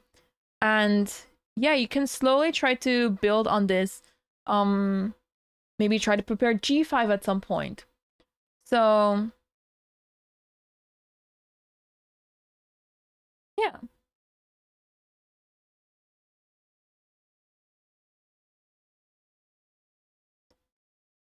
Interesting. But okay, not an easy move to make. Bishop e7 feels more natural. b3, rook king b8, king g2, king a8. Okay, the king is completely safe now, which I think is a very good idea. The king didn't really have a nice spot, and I think the a8 square is the best square for the king here to tuck it away, and now the game continues. Perhaps black might be looking to play rook hg8 to play g5. Try to open up the king side somehow to start an attack there. And of course, after rook hg8, let's say white makes a random move here, here. It might be very possible that this will provoke white into playing g5 to stop g5 altogether. And then, well, knight e4 might be played, and the game continues. So I guess chances for both sides, but I'm starting to like black's position more just because it's just so scary to play with white. You would like to put pressure with c4, let's say, but the more you open the position, the weaker this king gets. So we can't afford with white to open the position anymore. So yeah. I'm curious to see what Cecile will come up with here. For now, she's taking her time. Both players around 45 minutes on the clock, so nothing too much to worry about just yet, but it's going to be interesting very soon.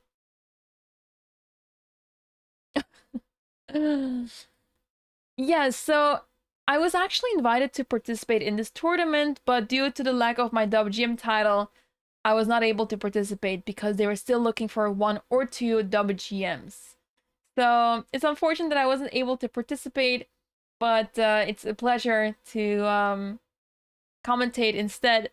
But yeah, the expectation is that it should be accepted during the Olympiad. My title should be accepted during the Olympiad, so let's say another month, and hopefully things will change then.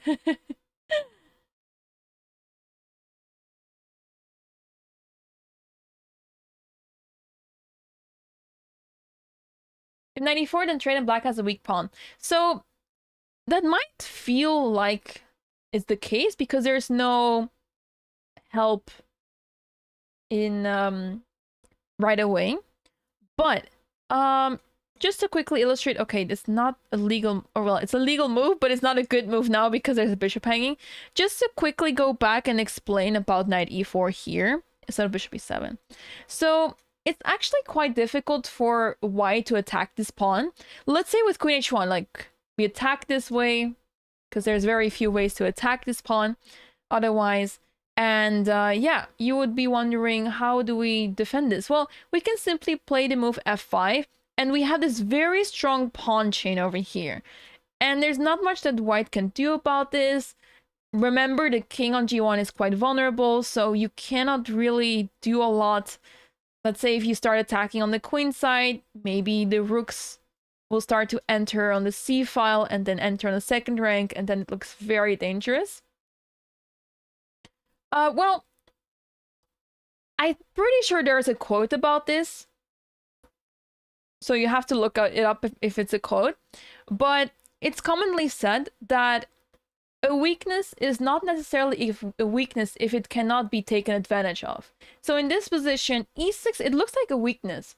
But you have to imagine that how can white actually take advantage of it? How can white access this pawn? And by the time that white accesses this pawn with, let's say, the queen, because the rooks, I don't see a way how the rooks can access this pawn. By the time the queen reaches that pawn, let's say queen to f6, you can simply defend with one move. So a weakness is not a weakness yet until the opponent can access it, or if you can access the weakness, then you can consider the weakness. So for now, it's simply a supportive a pawn that is supporting the position, and in case of d5 at some point we can always take. So yeah, it's not a weakness until white can actually access this weakness, because you can make the same argument in the starting position. Oh, the f7 pawn in the starting position is so weak because it's only defended by the king. But can white actually access it already? Depends on the opening. So yeah, it may look like a weakness, but white can't access it. Yeah, I'm sure there's a quote about this somewhere, but I'm not fully aware of it. I'm not, I don't remember the quote exactly or who said this, but I'm sure it has been said before.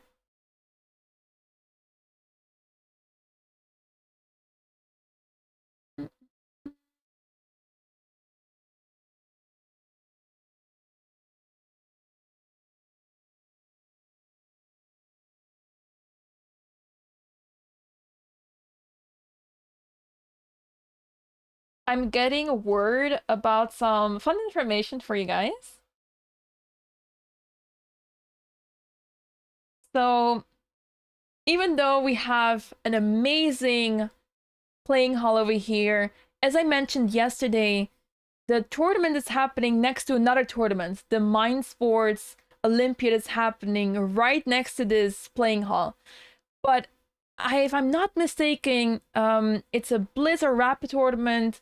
You'll have to check out the details for yourself about the Mind Sports Olympiad, but it's all happening in the same building. However, the Mind Sports Olympiad turns out to be a little bit noisy, which is not very pleasant for the players. So I have been informed that the organizers will change rooms after today's round. So yeah, that's why we will probably see changes tomorrow. But because of this, yeah, you'll be changing rooms. And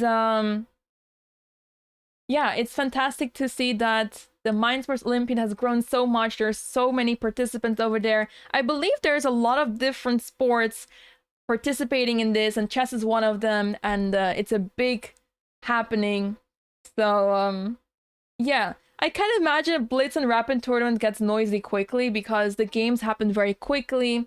So let's say after a Blitz game, it happens in max 10 minutes. After 10 minutes, everyone starts talking a bit and everything, and there's a bit of a break time between the rounds. And in a classical game, you don't have this. I mean, you have a break, but it's very within yourself, and you're not going to speak with anyone.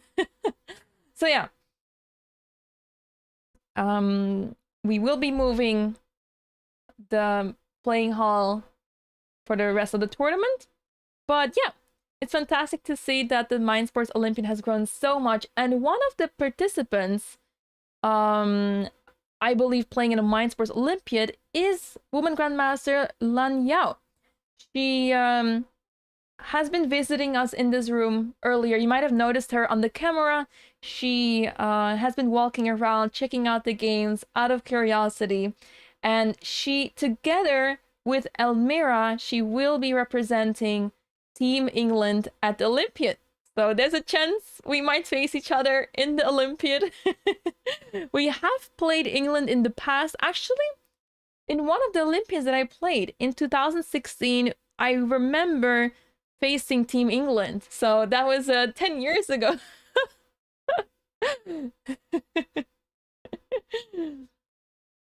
So yeah, I have great memories of that match because I won my game. So that's probably why I remember it so well. But yeah.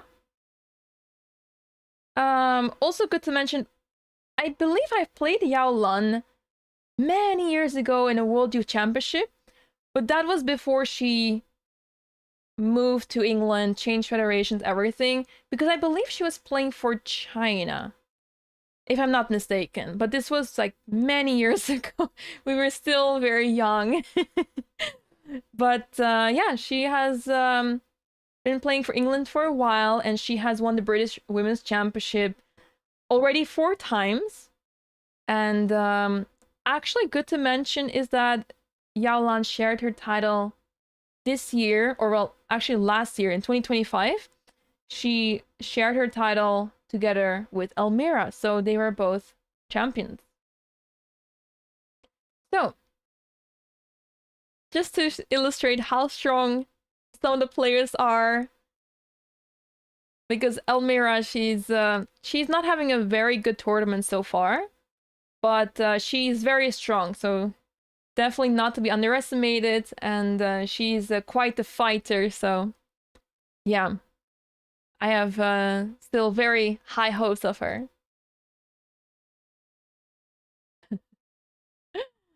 All right, well, let me have a look. I suggest that we go for a bit of a break. Before I do, let's take a look what the current situation is on the boards. King h3, wow. I love this. I mean, the king is so safe there. So this game between Cecile and Elmira can still go anywhere. I like Cecile's position, but I do like where Elmira's position is going. So this can still go anywhere. So I'll be very curious to see how this game will develop after the break. Let's take a look at Lara against Ketevan. Okay, not much has changed. Lara still up on time, so she has great chances to win this game because remember, being up 30 minutes in this time format, it's almost the equivalent of being up the piece. So I know that's a very strong statement I'm making, but that's how important it is to be up on time in this time control format. So this game is still sort of in early stages of the game. This happens a lot with Sicilians where it's a lot of theoretical moves are being played. So when the actual game starts, it's around move 15. So we're on that now. So now the players will start spending some time. Then Claudia is completely winning against Shambhavi. She already captured a piece, actually. Oh, Shambhavi sacrificed a piece. Well, desperate times ask for desperate measures. So I don't blame her whatsoever. It was a very cruel position for her. So she's trying to complicate matters and try to trick her opponent, but Claudia has plenty of time. She's not going to give in so easily. So yeah, I think Claudia is going to win this game. Then Anusha against Katarzyna. Katarzyna is taking over in this game now. She did put the bishop on h4 actually, eventually. And yeah, she seems to be doing great, but okay, still work needs to be done to get to any sort of winning position here. So let's see how she will do that later. And then finally, Andrea against Camila. For now, Andrea taking a lot of space on the queen side, surprisingly enough, because earlier it was Camila expanding on the queen side, but now it's Andrea with b4, c4, c5, and she's the one putting a lot of pressure on the queen side. And black's pieces are slightly awkward over here, not able to do much. So I like white's position very much, but anything can still happen. So yeah, we're in the middle game, and this is where the players will start spending their time. So let's see how this game develops as well. So far, so good. Only one game that seems to be heading to a clear result. The other games are still very, very tense and exciting. So we will go to a short break. Let me try to sort out the layout before I make mistakes on this. No, I need to remove this. Okay, perfect. All right, we'll go to a short break. We'll let the players take their time as we're now in the middle game, as soon enough we're gonna start approaching time trouble situations. So it's a good time to take a break, get something to drink, something to eat, and we'll be back very soon with the coverage of round 3 of the 11th Menchik Memorial. So see you very soon.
Hello, everyone, and welcome back to the coverage of the 11th Vera Menchik Memorial.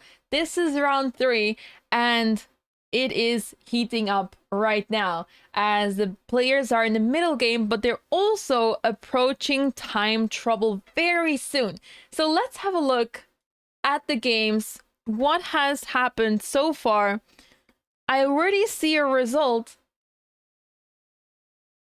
We see that Claudia has officially won her game. I'm just checking real quick. All right, she has not won on the camera just yet, but we already have the result. So she has officially won her game after a very convincing opening, and she finished it off very nicely. She won the piece after her opponent was not able to do anything good whatsoever with the pieces. She was very stuck with her pieces, and Claudia played very well and wins for the second time. And she is on 2.5 points now. So great win once again. Yesterday she also had a great game. The one game that I did not commentate on, she drew. So maybe this is it helps. No, I'm joking. She plays phenomenally, and it helps that she's playing with white and she's getting those good positions. So let's see if she can continue this trend onwards in the next rounds. For now, let's take a look at the other games. We have 4 more games to go. In the game between Lara and Ketevan, it is just getting started. It's ironic because the players have spent already quite some time, but the position has not developed so much. So with the amount of time that they have on the clock, especially looking at Ketty's clock, she has 13 minutes on the clock. It is quite worrisome because we have just reached the middle game. So this is a game that I think is going to get very interesting, but I think it will be decided in time trouble, and I'm very worried for Ketty's clock situation. So let's see how the game continues, but for now, this is for now it's fine. But with 13 minutes on the clock, it's worrisome. All right, and we see Claudia finishing her game on the camera as well. I've been watching Ketvan be short on time since before you were born. Wow. Wow. Yeah, with a lot of chess players, it's once time trouble is a problem, it remains a problem a lot of the times. And it's really hard to improve on that. I am also very experienced with being low on time. Unfortunately, I have experienced it too many times. Better position with almost no time. Unfortunately, that's how it is. Let's jump to the game between Anusha and Katarzyna. Oh, Queen A4 was just played. Turns out not to be the best move, but it feels like a natural move to try to limit Anusha here, as the B pawn can't move because A3 will drop. So yeah, I like this move, even though the computer does not like it whatsoever, because now it's difficult to find a move with white. And she's going to take her time here, which is already questionable because she's down to 18 minutes. So Katarzyna looking good here. Let's jump to this game. Andrea against Camila. Quite a balanced game. I like white's position, but there's not much wrong with black's position just yet. So with both players around the same time on the clock, this game might be decided in time trouble as well. As the position right now is looking very balanced. And then we have Cecile against Elmira. Oh, I see a knight jumping back to G8. Elmira is very creative with the way she maneuvers her pieces around, but knight G8 might not be very favorable, as the knight is going to having to take a lot of time to get back into the game. Knight E7, knight F5, and then the question is it even a good idea to trade the knight for the bishop? especially if it takes so much time. That's not so clear. And for now, Cecile is putting pressure on the queen side where the opponent's king is. Why not? The king side is pretty much locked, so it's really hard to access the white king on h3. Really nicely positioned by Cecile here on h3. And yeah, she might get a nice attack on the queen side with c5 coming up. You don't want to take here. First of all, it allows d5, and second of all, you don't even have to push the pawn. You can just take back and then enjoy the open, half-open b file. So now knight e7 is played. c5 is screaming to be played, as this allows the attack on the queen side. There is a chance you can even follow it up with b4, but I think it's a bit too much to sacrifice the pawn for the attack, because I think that it's not so difficult for black to defend with rook b8, but of course it's worth considering. So let's see what Cecile decides to do. She's up on time, which is a good sign for her, but you never know. Time is ticking down. Anything can happen when the players are short on time. I believe Anna-Maja has made a move. She has played... rook takes... Oh, a3 was already played. Right, a3 was played. Yeah, I'm confusing it with a different game. Queen to a4, rook takes, and rook c1. Okay, so Anna-Maja is trying to trade all the rooks off the board, and I think she will succeed doing so. But that is not something that Katarzyna minds, I think, because the endgame looks like Katarzyna has better chances, but that might be different if the queens will be traded off as well. So let's say takes. Let's assume any move is played. So bishop d8, queen c2. Yeah, how is this endgame looking like? You would think that two bishops are better against knight and bishop, but in this position I would not be so sure, because this knight can get tricky. It can land on b5 or c4 and get very active this way.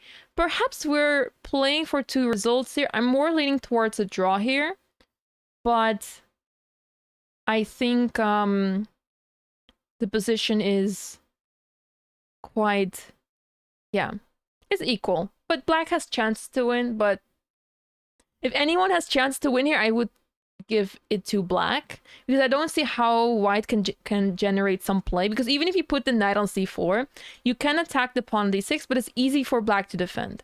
So I would be very careful here with white. So let's see what they decide to play here.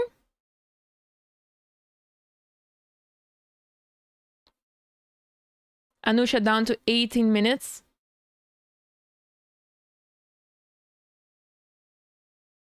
But it's not a very difficult position. Some of the positions we've seen today, they look much more complicated. So being down to 18 minutes is not always a problem. If you're just out of the opening with a lot of pieces on the board and the ideas are not clearly defined yet, then it's a bigger problem. But here we have already reached a situation with only the queens and two pairs of minor pieces on the board. So a lot of pieces have been traded already, and that makes it a bit easier to play. So yeah, she also doesn't have many moves to choose from, so that makes it much easier to play. But you do have to figure out a way to activate this bishop, and I think it has to go very slowly. F1, E2, D1, and then try to get it to either B3 or somehow to A4 to get the light squared bishop in action too. And coming up with this plan might take some time. So let's see if Anna-Maja manages to come up with this. But I think this is a good start because we need to activate our pieces with white. Yes, white's pieces are not the greatest, but it's also difficult for black to punish this because, yeah, the knight will slowly get back into the game. Perhaps with queen c2 is a good start, and then knight b3 can follow. So even though white's pieces are looking absolutely terrible, it's not the end of the world. Also, the queen is controlling the c file, so that might also be quite helpful.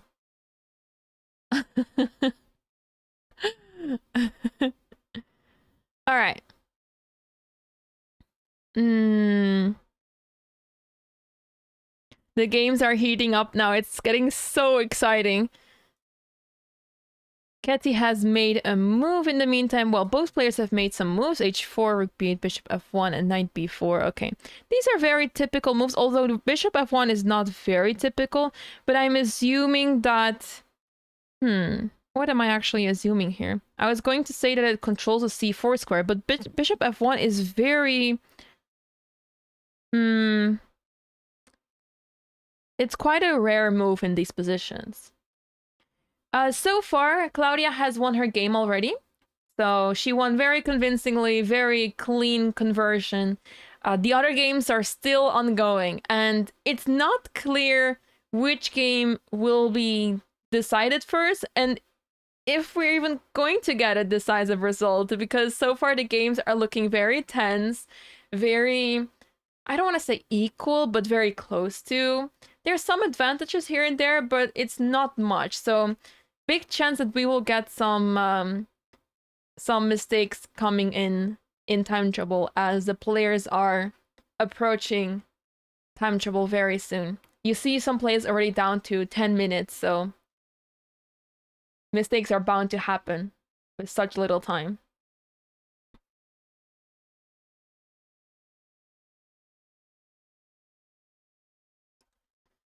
Yeah. Just quickly checking around if you have any questions or you'd like to know anything or you would want to analyze a particular game or maybe there's a player you're specifically rooting for, let us know. I'll be happy to answer any questions from the chat.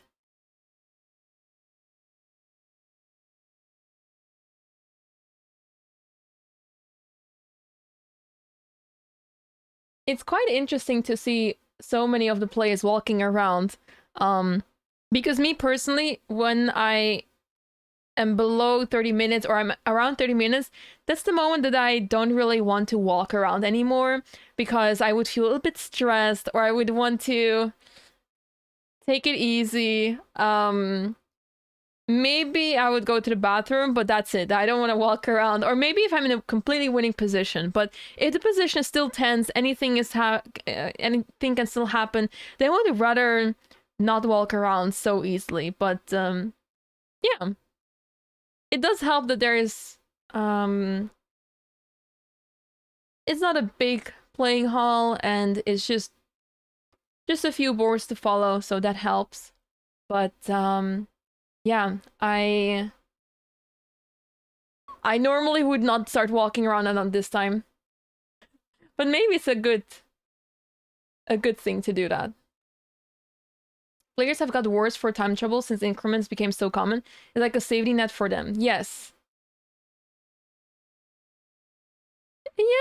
Some players get stronger in time trouble. I know some chess players, I'm not talking about myself, but I know there are some chess players who just play so much better in time trouble. It's very scary. I've seen, for example, Vantika. She has been in time trouble many times, and every single time she just performs magic. I don't know how she does it, but then she somehow beats a very strong player or she manages to draw someone. She was, I think, completely winning against Daniel Yufa, but then she ended up going for the draw because, yeah, she was low on time and it was getting a bit unclear.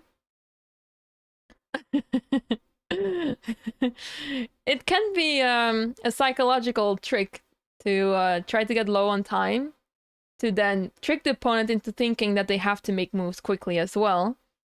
But that's quite a stretch. I would not want to sign up for that just to be low on time deliberately. That's too much.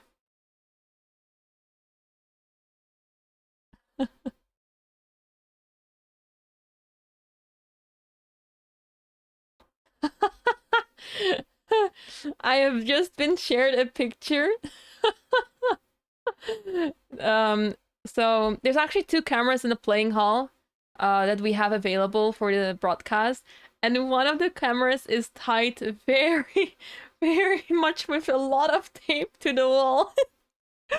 Because yesterday there was a bit of a downtime of the camera because the camera fell over. So I've just been sent a picture of how well firmly taped the camera is. Perfect.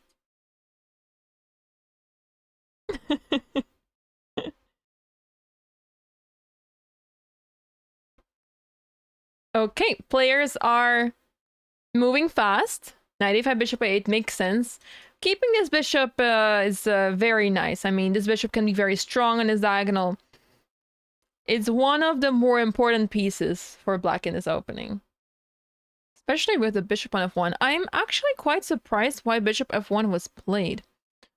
Because I'm trying to understand what the reason is behind bishop f1. I'm sensing... My hunch is after takes.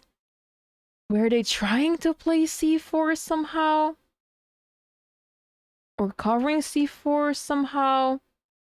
I'm not entirely sure, because the thing is, the bishop was completely fine here, and there has to be a reason why bishop f1 is played, but I'm unable to figure this out.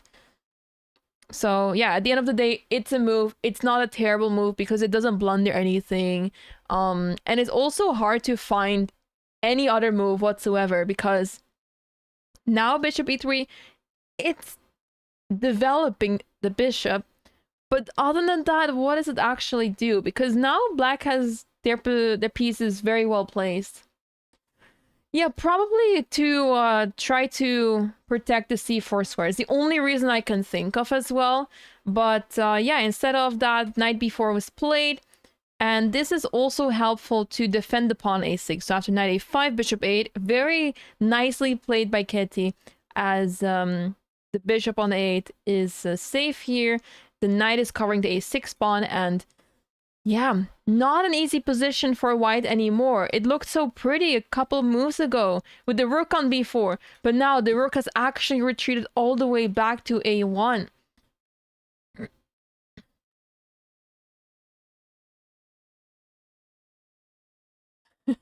So in case you're wondering what the tournament location is, the players are competing at the ILEC Conference Center. Beautiful location. This is where the Mind Sports Olympiad is happening as well. Don't you worry if you don't like the room that they are playing in today. The players are moving to a different room because of some noise problems.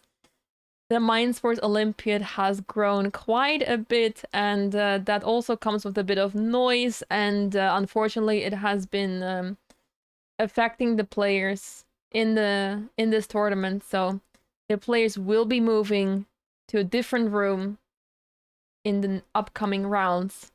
So maybe we will like the next room instead. It's my pleasure. Rook a3. That's a lot of rook moves, but at least rook a3, it does defend the knight on c3. I think it's a very logical move. And maybe it gives the opportunity for the rook to go to b3. But yeah, there's definitely... It feels very off that the rook went all the way to a4, b4, then back to a1, and then to a3. So having 5 rook moves already so early on doesn't feel right. But so far, there's not that much wrong with white's position. But I would rather take the black pieces here. But I would not want to play this with 10 minutes on the clock. That's very challenging. So I'm curious to see how Ketty will deal with that, because 10 minutes is not a lot of time. Let's see how Katarzyna is doing. Okay, Anusha has found the idea to play bishop f1 to e2. Very nice. The bishop is getting active this way. King is safe on h7. So that's also very good. And now the question is, you know that you have a better position with black, but how do you actually continue here? Very difficult. Remember, we actually earlier today in the morning round, there was a very similar endgame, but then only with queens on the board, and all the pawns were stuck. So the kings could not access anything whatsoever, and it was just the queens moving around. And then at some point, the players agreed to a draw because the person that was actually having the advantage could not find the way to win. So that goes to show, even though it looks like you have a better position, it may be really difficult to win, and then you end up accepting the draw because, oh, what if I allow counterplay and then suddenly lose? It's always possible. My views on h5 here, it's my instinct, honestly. I was thinking about it very much. I would probably play it here. I'm very tempted to play h5. I have been wanting to play this since probably 15 moves. And I don't really see a reason to not play it, because the thing is, if g takes h5, let's put it on the board.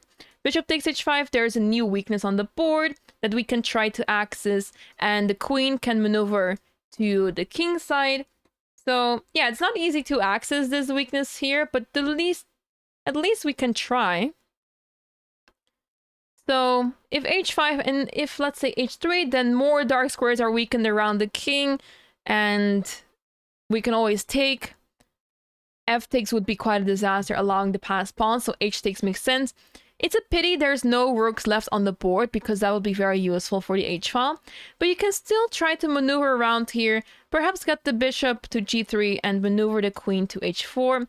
But then again, by the time that you put the queen to the king side, white can also consolidate with queen f1, queen g2. So I think h5 is a really good try, but you will need to have a proper plan to make this work. And I think queen e7 is a great start, honestly, because it covers all these squares that the white queen was able to enter already. So you covered the c file this way, and also preparing h5. So in case that the king side opens, the queen is ready to attack. So I like this move, queen d7, preparing h5. That sounds good to me.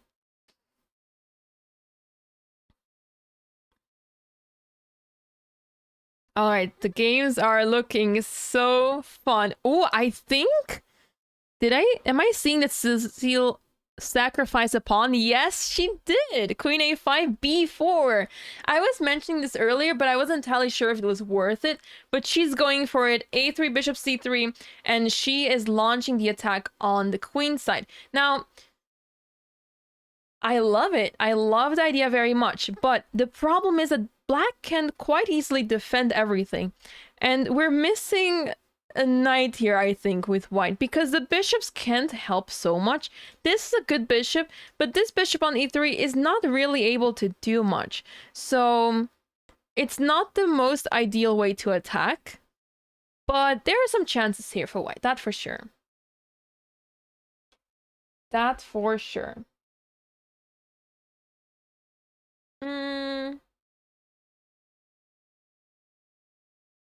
All right.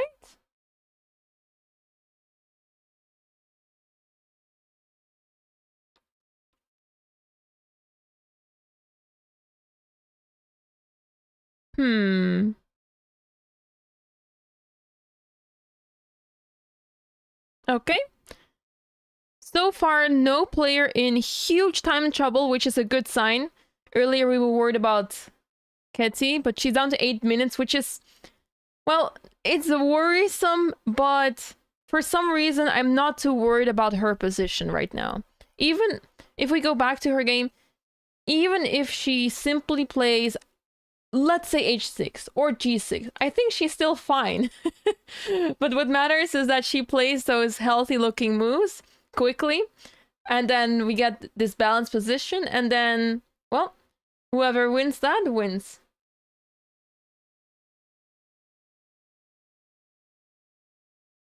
We're gonna be jumping around quite a bit between the games because this is the we're approaching time trouble. We're approaching time trouble. 8 minutes is not much. Yeah.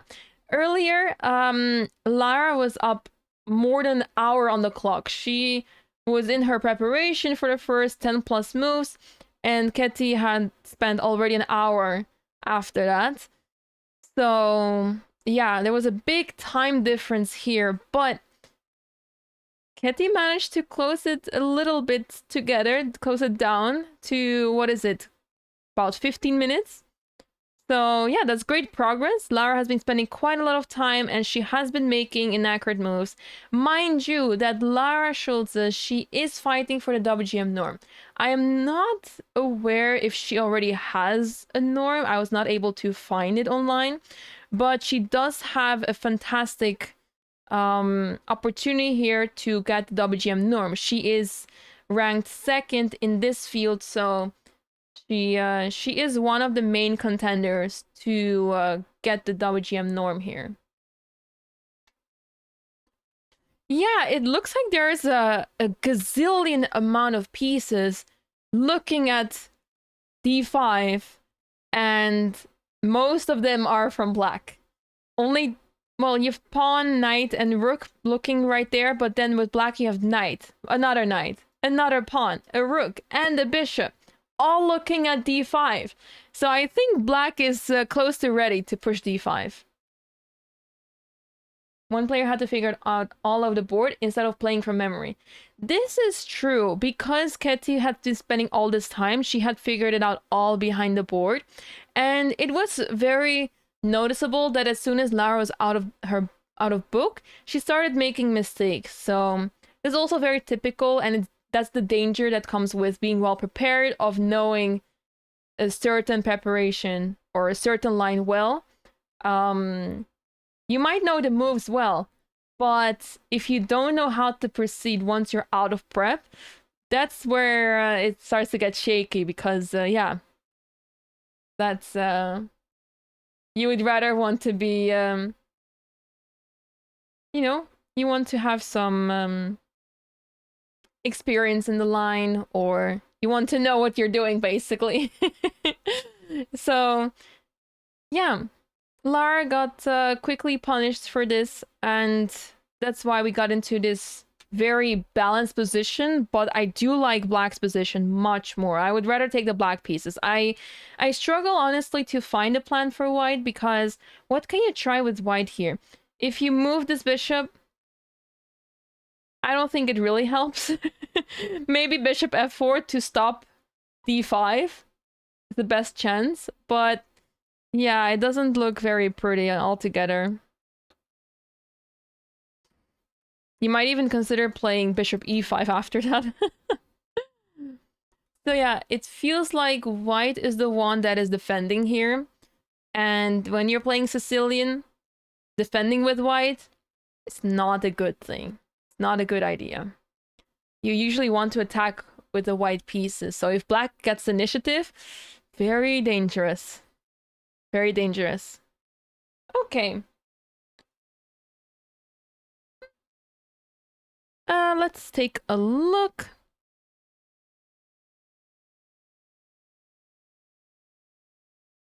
Okay, I don't see games with major decisions that have to be made. Okay, bishop f4 played. That's what I was thinking as well, to at least stop d5 from happening. You would not want to play e5. Well, I guess it's possible to play e5, but since we already have the bishop on an f6, it feels like it would be unnecessary to play e5. I'm more of a fan of bishop e5. I know that the bishop takes and pawn takes, it looks like white has a better position because double pawns. But every single time I get such a similar position, such as this one, I just struggle to figure out what to do, how to proceed from here. I have this weak square on d4 that my opponent can access. I don't have any squares available to access with my pieces. So yeah, this feels already very unpleasant. It feels very, very unpleasant here. So I would not want to take, but do I have a better option here? Well, The thing is that once the bishop moves, there's always going to be d5. So, tough. Tough game for white. But for now, black to move. Let's see what she decides to do here. She's down to 7 minutes, so... Ooh. I forgot that I can see in the future, guys. I have... So all the cameras and the moves are all delayed by 15 minutes. So for fair play reasons, of course, it's a very serious tournament. But I do see the camera that is not delayed. And I was thinking, oh, I do see a piece on e5. But that is 15 minutes in the future. I was thinking, wait, what happened? But yeah, something has been played to e5. Oi! Oh, hey, that's the arbiter sharing us the picture of the camera. Don't worry, I will not spoil anything.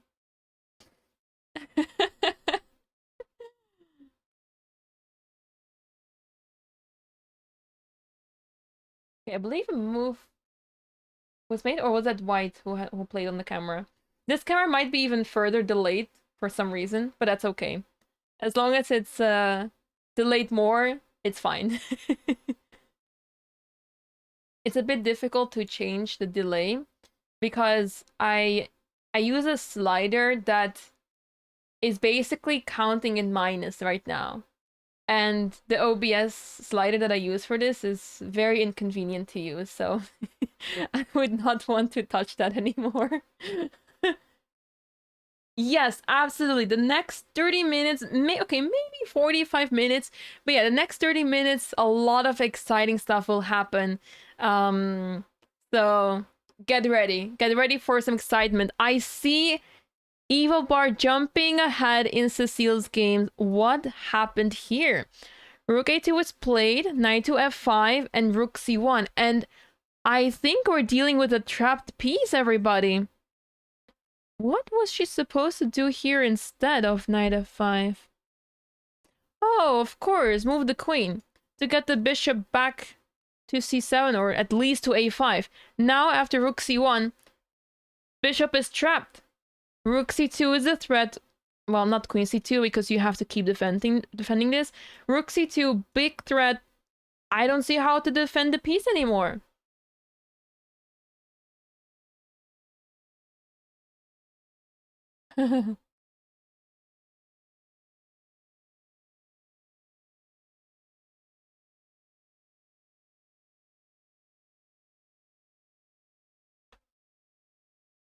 Yeah, this is not looking good for Elmira. Cecile looking to win another game.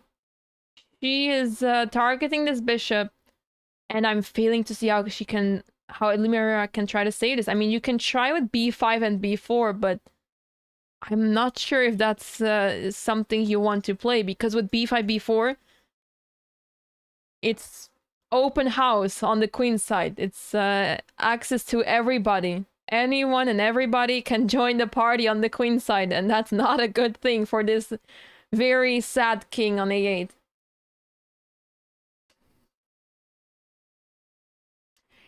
Yes, I was thinking of this as well with knight takes e3, but the problem is that the rook covers d2 as well, so there's no bishop d2 happening. It doesn't particularly help. So rook c2 is still the threat, and it's impossible to help. You can try with bishop b4 because the pawn is pinned, right? The rook is hanging.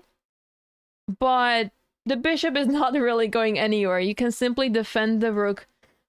Rook cc2 or queen f2 even. And now this is the threat. So the bishop has to go back. And this is losing the piece for sure. So looking good for Cecile.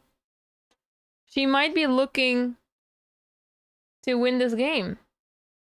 All right, what is happening on the other boards? Let me quickly take a look. There's so much tension. Oh my goodness, a pawn on c6. Let's dial back real quick. What happened here? Bishop c8. Okay, Black is playing very passively, but makes sense because you don't have many other moves available.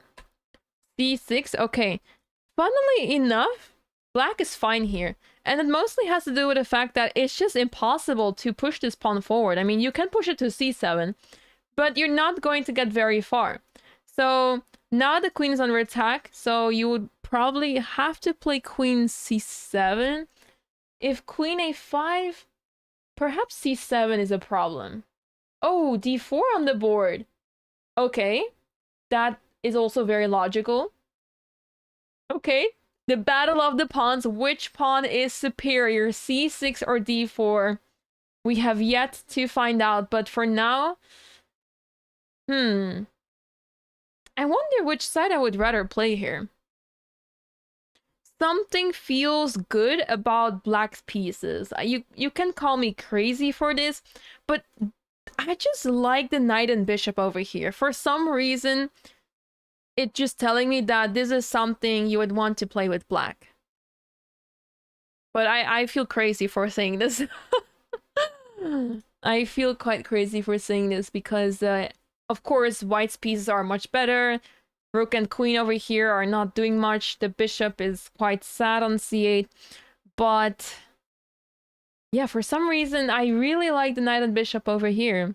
And White's pieces seem to be doing exactly nothing. So yeah, there remains to be seen, but difficult situation for Andrea, I think, because it's hard to find good squares for the pieces. It's hard to find a good idea with White. So yeah, let's see how this game fares as she's down to 5 minutes now. Ooh, it's getting very tense, everybody. Okay, we're probably going to be switching around a lot now because I see Ketsi down to 3 minutes, Anusha down to 5, Andrea also down to 5 now, Elmira down to 9, but she's already in a much worse position, so... Oh, C7 played, okay. Oh, this is... I was thinking about this, but something tells me you can just take this pawn. But I didn't want to calculate this just yet. But now we're going to calculate it. What is exactly happening? Because there's a piece hanging here, but also here. But we can also just take. And if we take, because there's this hanging. So rook takes, then d takes, pawn takes. And we're looking at bishop e6, and a2 is essentially dropping. Instead of rook takes, knight takes d4 seems to be better, of course, because if bishop takes, rook takes c7, and crazy position we're looking at. We're heading into some rook endgame, and it turns out it's zeros, so that is crazy. Instead of taking here, we can take on b5, take here, and we just enjoy the bishop pair and hope that it works out. Bishop e6, or bishop f5 rather. I don't like knight c7 with bishop on e6. Interesting. So queen takes c7 is very possible. Now the next question is, what about knight takes? Maybe we can keep the queens on the board. Well, here, knight takes d4. The thing is, if we take here, knight takes b5 as discovery attack, but maybe it's not so bad because we just move the queen. We just move the queen anywhere and we're fine. Yeah, this pawn was doing a fantastic job to neutralize this bishop and keep the tension on the board and sort of restrict black's pieces quite a bit. Let's see. So c7, knight takes, knight d5. But is there something with knight c6 happening because there's a fork? Knight c6, and if knight takes, rook takes, then we have a fork. Is this the line that you meant? Yeah. Yes, you can just recapture. Yeah, exactly, yeah.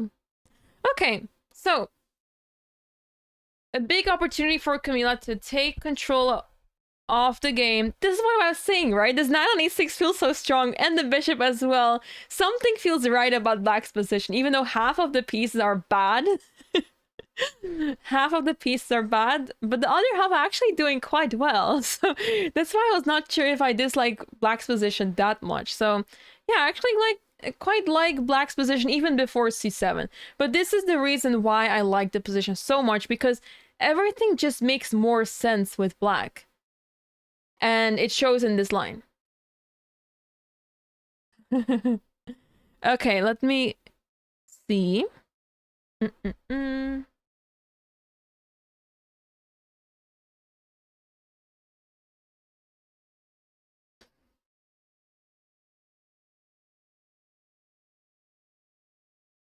Oh, oh, rook d5. The white pawn survives another day. Rook d5, actually very logical move because you want to play rook c5. Wow, this is getting very tricky, guys. This is crazy because now there's two pieces hanging. Wow. And if you play bishop c6, rook c5. Uh-oh. And Andrea being down to 4 minutes. This is a nightmare with 4 minutes on the clock. An absolute nightmare. Can you guys find the move that white should play here? Because I have a feeling there's only one move that can save the day for white. It feels like it's such a concrete position. There has to be only one move that works. Let's try to figure it out together.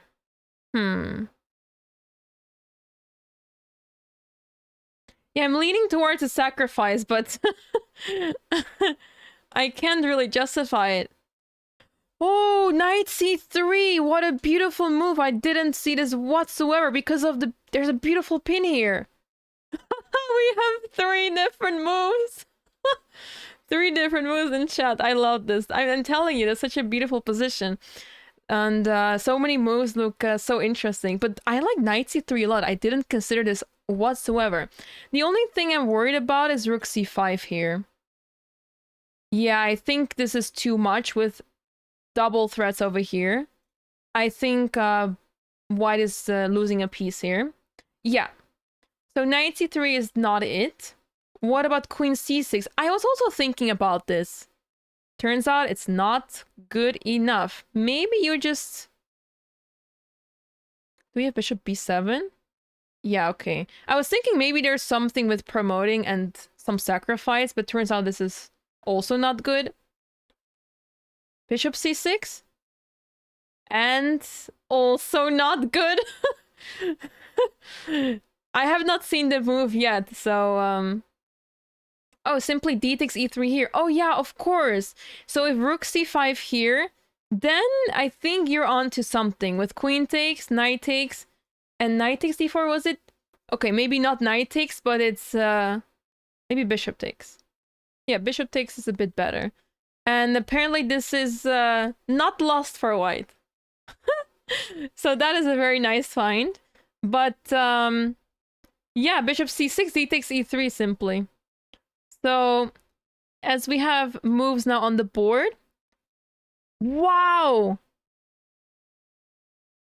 Wow! The move that was played here. Apparently there's 2 moves that are not losing for black. I mean for white, sorry. One move is knight takes d4. To then play bishop c4. Okay, that is some computer stuff. But the other move is bishop h6. So clever, and this is played by Andrea as well. She plays bishop h6 in only 2 minutes with such little time, because after rook takes b5, there's queen c6, and it's checkmate. This is fantastic. She's threatening to take the rook here, and then threatening to deliver checkmate, and there's nothing that black can do about this. That is a fantastic find. What a move, bishop h6. Oh, it would have been so amazing if you mentioned it, Nordetau, because I didn't see this whatsoever. I was thinking of all the moves in this block here, over here, but I didn't notice bishop h6 at all. Very nice threat of queen c6. Wow. Welcome in. Hello. Welcome to the broadcast of the 11th Menchik Memorial. Welcome in. You're just joining at the right time because now we're in time trouble situation. Most of the games are in big time trouble and a lot can happen now. A lot is going to happen. I'm sure of it. Okay, so things are heating up also on this board between Lara and Ketty. So we left off around here. Bishop e5 was played. Bishop g5, as I mentioned, taking does not feel right at all. But moving away feels worse because this bishop is a monster. The rook e8, bishop e3, now d5 was played. This is what we were talking about earlier. Once d5 is played safely, it is looking very worrisome for white. I don't like white's position whatsoever. I mean, the pieces are there's no harmony in white's position. They're all just standing there passively trying to defend. But yeah, I would be very worried here with white. And time is getting closer. Remember, at the beginning of the game, Ketty was spending a lot of time in the opening. So she was down an hour compared to her opponent, who was playing very quickly. And she managed to bring the time difference down to less than 10 minutes. Was this the piece on d5 that you saw? I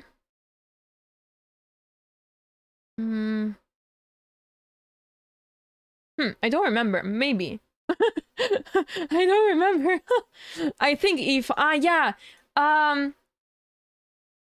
I think it was the bishop. Yes, I think.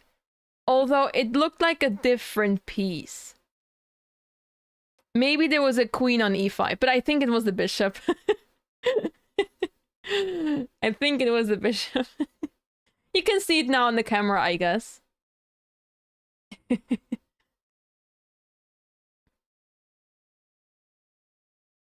All right.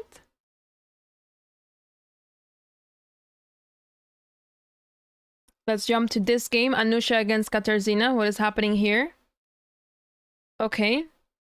h5 was played. Perfect. Always good to play on two sides. Black is the one in control in this game. So playing on two sides, perfect. Love it. Queen e2. Defending the pawn on b2 because a4 was a clear threat to get rid of the knight to take b2. Okay. Yeah, okay, I do see the screen much bigger size, so that helps. But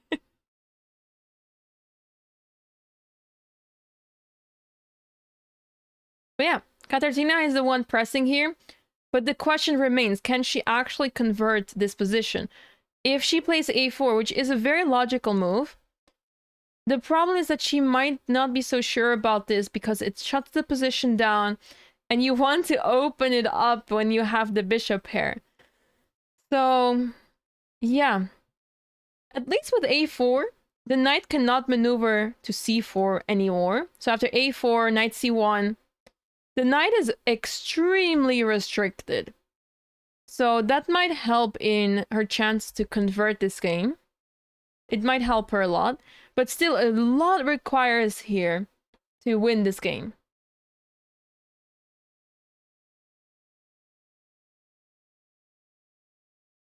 A lot is required to win this game. Let's go back to Cecile's game against Elmira. I believe we saw a4 being played. But let's jump back to this different game as Elmira lost a piece, but she found a way to complicate things. Apparently it's not that easy. I mean, already with a normal looking move, it's not that big of an advantage. All right. Complicated position, but okay. At the end of the day, white is up the piece. Oh, f5. I love the way Cecile plays. She crushes the position open as much as she can, and she closes it at the right time too. But with f5, she's breaking the position open, ready to involve the bishop to f4, get the bishop active, and yeah, Also, if e takes f5, d5 weakens. If knight takes, well, you can take the pawn, but we will gladly put the bishop there. Actually, I just realized the knight is defending the pawn on c4, so now we can simply take on c4, and we're happy. So, and if pawn takes here, of course, bishop f4, and we're happy once again. So, love this move. Very well done. But, yeah. Let's see if she can convert this, but I believe that she can do it. And good to know that Cecile would also be competing for the WGM norm. She has a 1.5 out of 2. And if she wins this game, she would be on 2.5. And she would be beating one of the WGMs, one of the high-rated players. So that's a really good... It would be a really good win for her.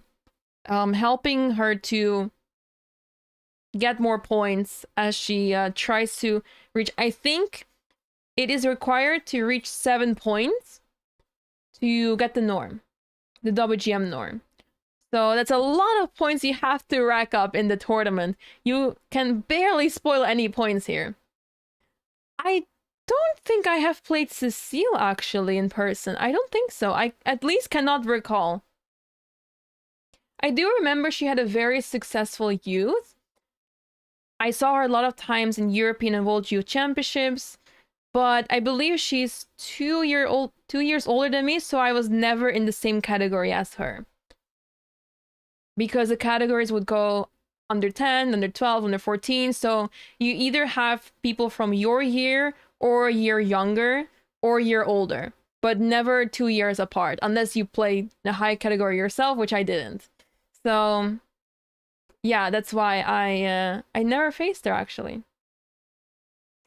Thank you, Snow Leopardo, for the 5 gifted. Thank you so much. Thank you very much for the support.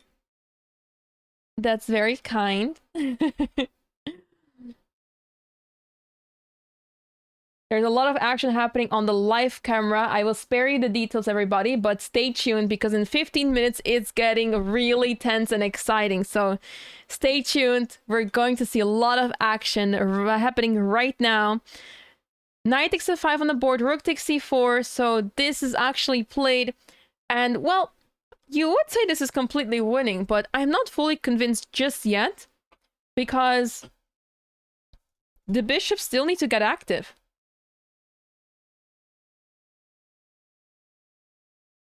The bishops still need to get active. So let's see how Cecile will convert this. Let's take a look. Okay, one pawn is taken. Elmira's just taking pawns. And rightfully so.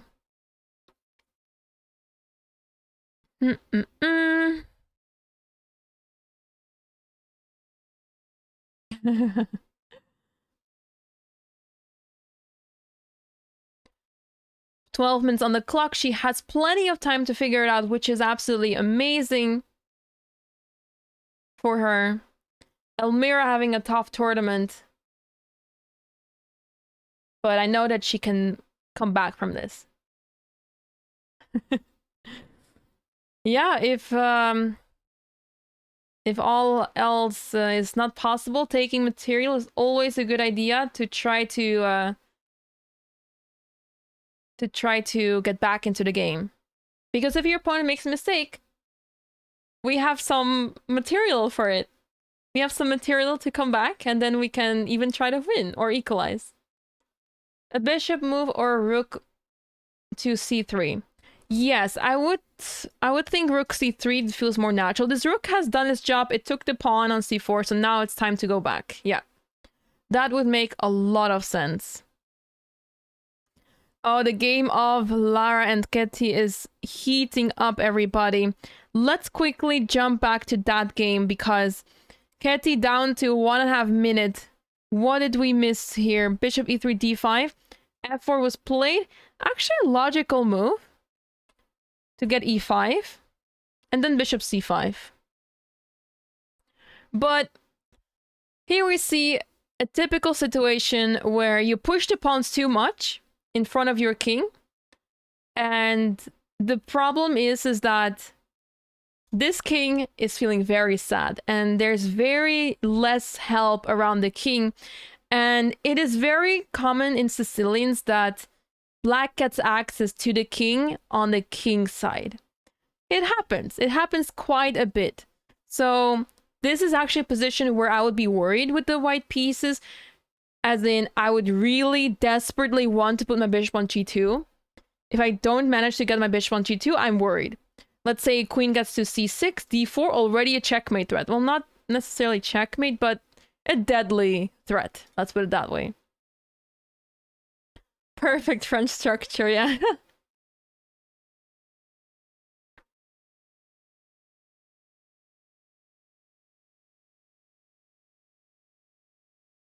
Okay.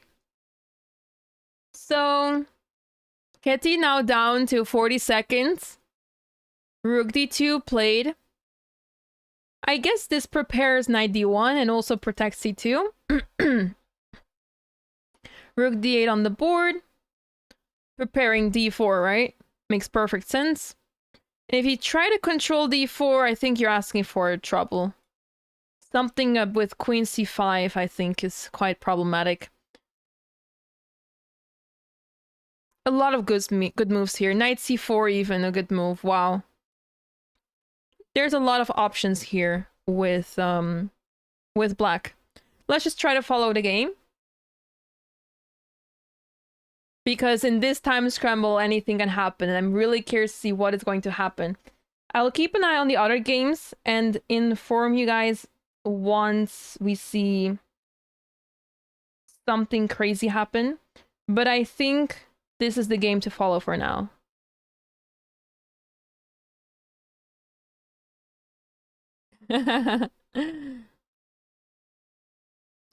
Yes, it's funny because Ketevan, her name is also known as Ketty, so and she's also originally from Georgia.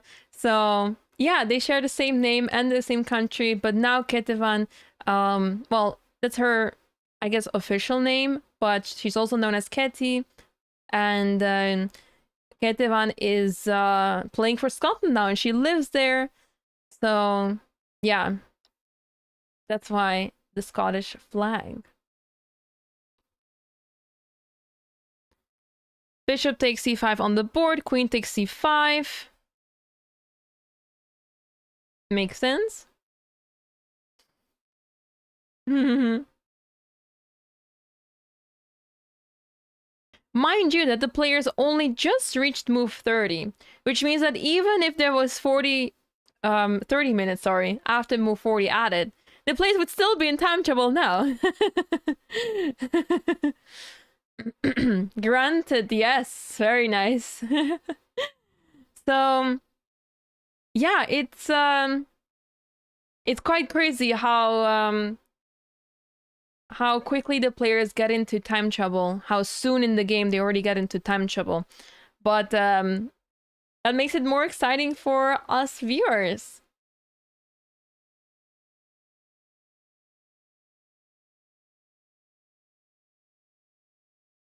King h2 on the board.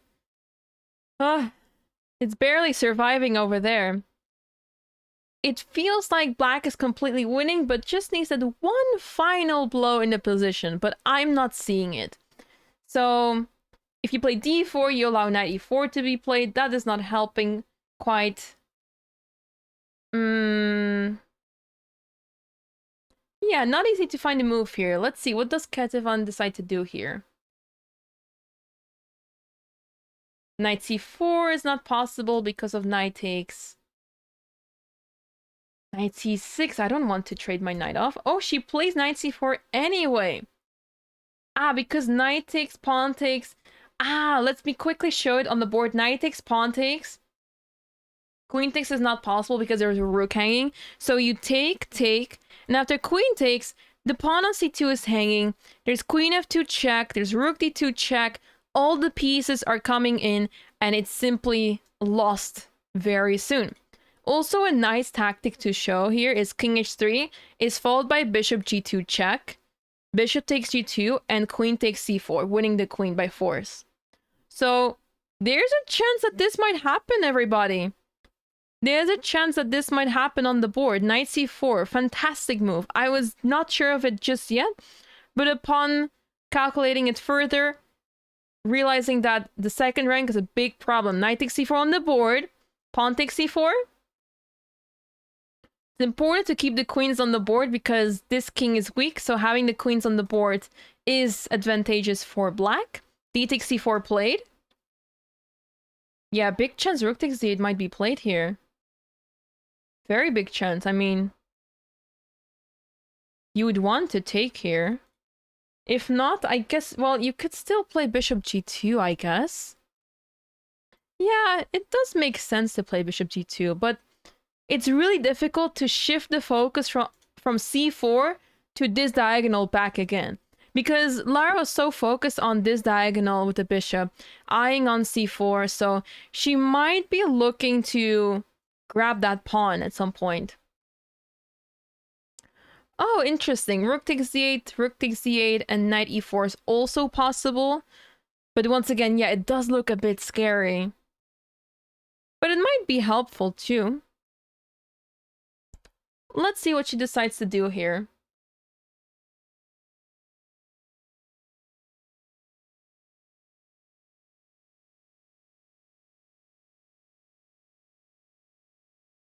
With only 5 minutes on the clock. Not a fun position to be in. I mean, she had such a nice time advantage earlier. And to then get into this position and your opponent is still surviving, holding on, doing so well. Oh, it's not a nice feeling.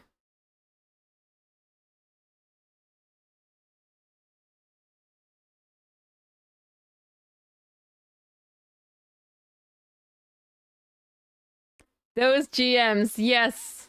Yeah, Ketavan actually, we were talking about this earlier. She actually crossed 2500 and she had already by then achieved 3 Grandmaster norms. So she got the GM title the normal way. She achieved 3 Grandmaster norms, then crossed 2500, and that's when she was able to apply for the title and receive it shortly after. So yeah, that's amazing to see. I mean, it was in 2009, already so long ago that she got the title, and it's so nice to see that she's still playing, still competing, and yeah, she's doing well too. I mean, her rating may suggest otherwise, but with how things have changed, chess has changed so much in the last 2 decades that, yeah, you really have to keep it up in terms of opening preparation. Preparation in so many different ways. Chess has gotten much more unforgiving than in the past. So it's much more difficult to play chess now. But okay, she still has her strength. She's still a very strong and practical player. So she is definitely not to be underestimated, even when just looking at the rating. Bishop g2 is on the board. Very nice move by Lara, trying to trade pieces, because I think that's the best chance she has here. She has quite a weak king, so any trade is good trade. So, yeah. That'll be good.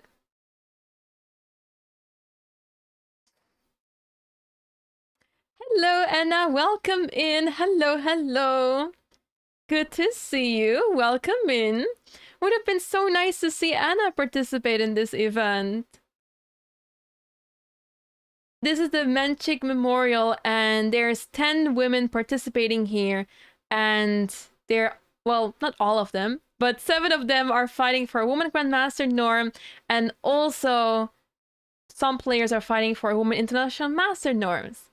So, yeah, it's an amazing field, very exciting games. The time control offers us great games, very exciting games, because we don't get extra time after move 40. So the 90 minutes is what they have to deal with, and only 30 seconds after every single move. Thank you, Anna. Thank you. It's going fantastic. We're covering the afternoon rounds over here, not the morning rounds because there's 2 days with double rounds. Also tomorrow I will not be covering it, but we're covering some of the rounds and yeah, it's super amazing. I mean, there's been such exciting games. There's a lot of fighting games happening, which we love to see. Some surprises here and there. And I think in this field, anyone can beat anyone. It's, yeah, it's a very tough field. They're all like fighting and, yeah. It's going to be very interesting to see who is going to win the tournament. But so far, we're just in round 3. So anything can still happen. Some have a bad start, some have a really good start. So yeah, that can help with getting the norm because Lara Schulze, even though she is second seeded in the tournament, she does not seem to have the Woman Grandmaster title. So she's looking to get that, to get the norm over here. I was hoping we would have moved by now, but I'm not receiving any more moves in this game. Oh, wait, what? Oh. The game just ended in a draw. Okay. Okay. Okay, well, this game clearly ended in a draw. I had no idea of this. Let's jump around to see other games. You know, when I saw... So the games are delayed by 15 minutes. But I do have the live camera over here.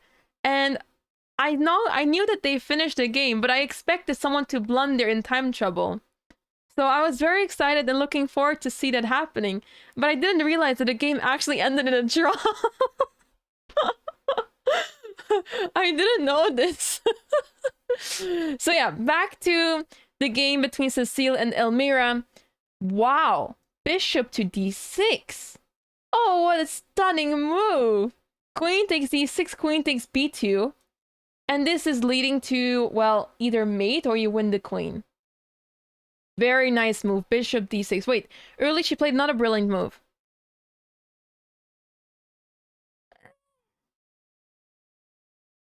Okay, it is a brilliant move because there's a queen hanging. So rook takes f2. Then there would have been this check here. King a6. Where is the mate? Check here, king here, bishop here, king here, and then mate. Wow! Fantastically played by Cecile. Wow. Very well calculated. Knight to d6. Bishop takes d6. Rook takes f2. And she's going for this. She's going for the checkmate once again. And we will have it on the board. Wow, Cecile, what a wonderful game. No, she played fantastically this game. She completely outplayed Elmira. I mean, it was getting a bit dicey in the early stages of the game, but later on, she just played magnificent chess. And I think this is lights out. I mean, it's made in 2, so I expect resignation or checkmate any moment now.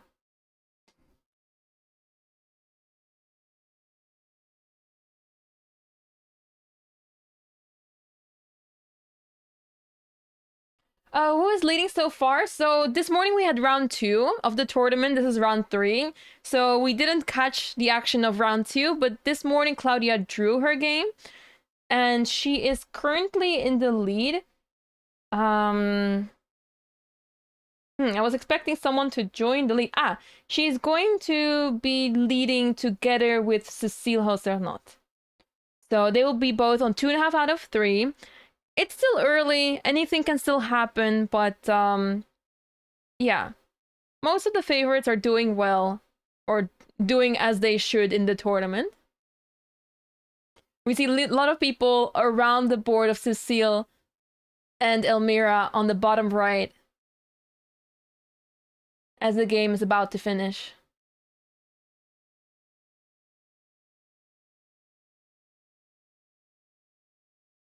I think the game is already over by now.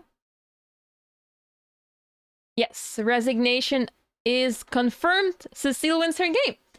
Very nice game by Cecile. Unfortunate for Elmira, she hasn't had a good tournament so far, but we're looking forward to see her bounce back as we know she's a fighting player and I know she can do it. So, there's 2 games left, everybody. 2 games to go. We have Anusha against Katarzyna. Oh, this game went to an end game. All right. The queens have been traded, and I'm not sure how to feel about this because now it's really difficult to see how black can infiltrate here. You almost have to take here. Now, this game seems to be heading for a draw, unless black can get the king active here. But once black tries to enter with the king, the white king can just stop it with king f2, king g2.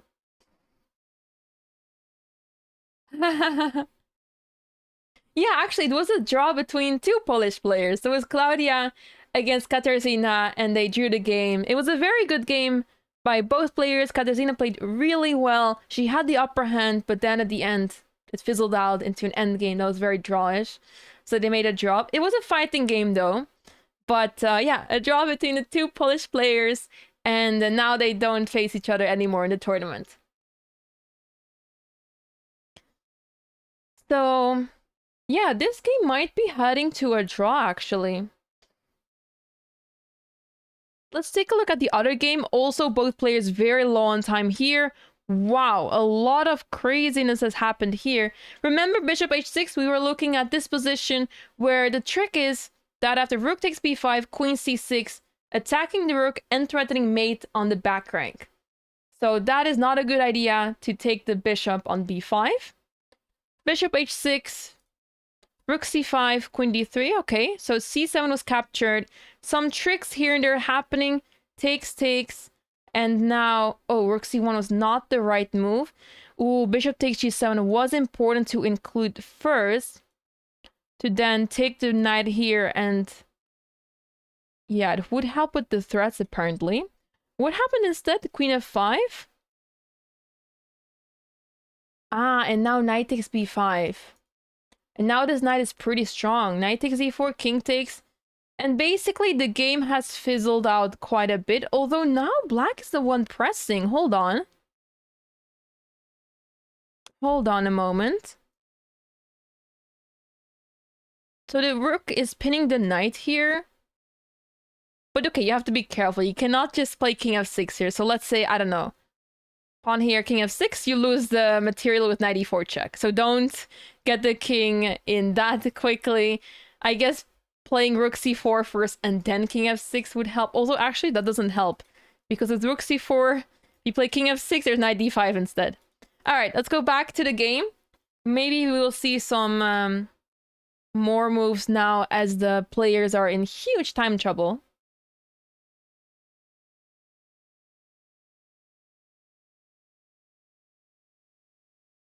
Huh? Wait, what? Huh? Surely that's a DGT error, right? Uh,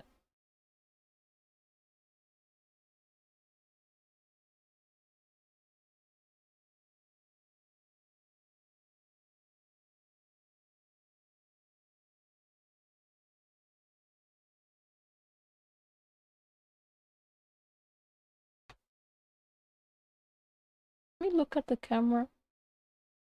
Huh? Surely 92 happened, yeah? Surely.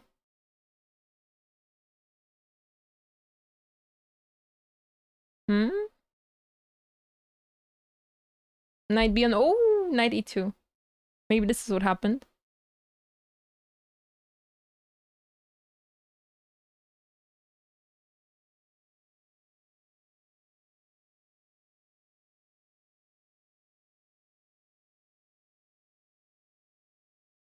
Yeah, I'm waiting for a black's move because then maybe it can be a reset. So let's see.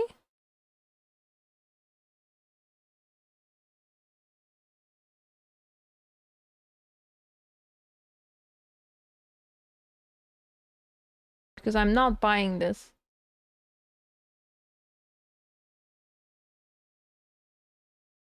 doesn't help if there's no move played.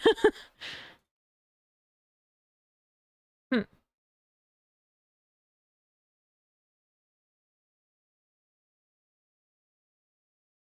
Well. Oh! Yes, you might be right. Maybe they drew. And the knight just went back to b1. Big chance that the game ended in a draw, yes. Oh, I see. Let me look at the camera closely.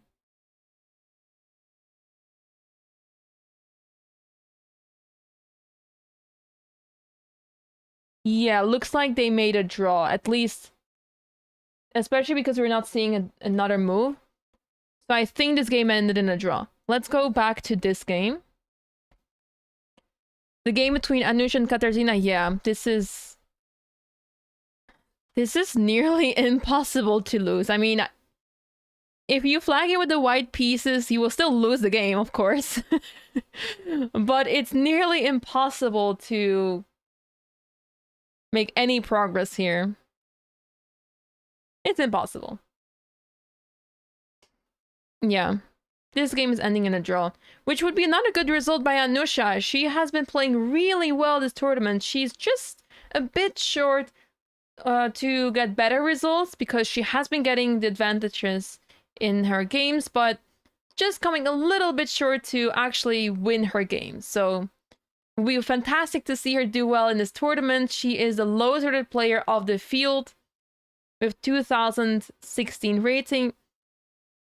But it would be amazing to see her do well.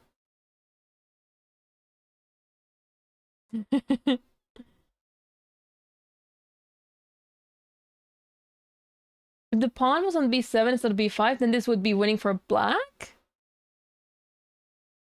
Yeah. Yeah, exactly. With the pawn on b7 or perhaps even b6, I guess putting the king on b5 and you just win, yeah. Yeah, you would be winning, I think. Should be winning. And that's why pushing pawns, especially in the endgame, you have to be careful. Unless it's a passed pawn, then of course we push the pawn. But if it's not a passed pawn, we might want to hold back from pushing the pawn just yet. Especially in such a close position, you want to have a way to open it. And right now, all the pawns are pushed so far into the position that, into the opponent's camp, that there's no way for either side to break through. Well, I guess Anusha could try to play b3, but that would be a disaster, allowing a3 with promotion. So we don't want to touch the b pawn whatsoever. Yeah, you're actually correct, Team Solver. It was in this position that b5 was played, and that was a mistake, which happened about 10 plus moves ago. So, yeah, and then the final mistake was trading queens because there's absolutely no way you can win in this position. Well, turns out bishop e3 was still a chance, but yeah, it has to be very, very low chance of winning. So this is what happened in the meantime. Yeah, they're just moving the pieces back and forth, and I expect this game to finish very soon now.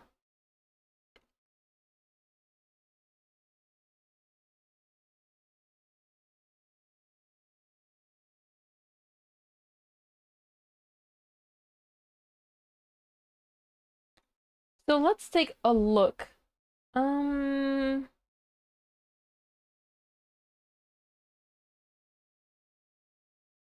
So with the other game, assuming that was a draw as well. Okay. Well, I think... Okay, this game will probably end in a draw, but let's just wait it out a little bit to see if anything changes. But I am assuming this is ending in a draw. And assuming that this game ends in a draw, we will now have two leaders in the tournament. Cécile Hozernot and Claudia Coulon, both on 2.5 out of 3.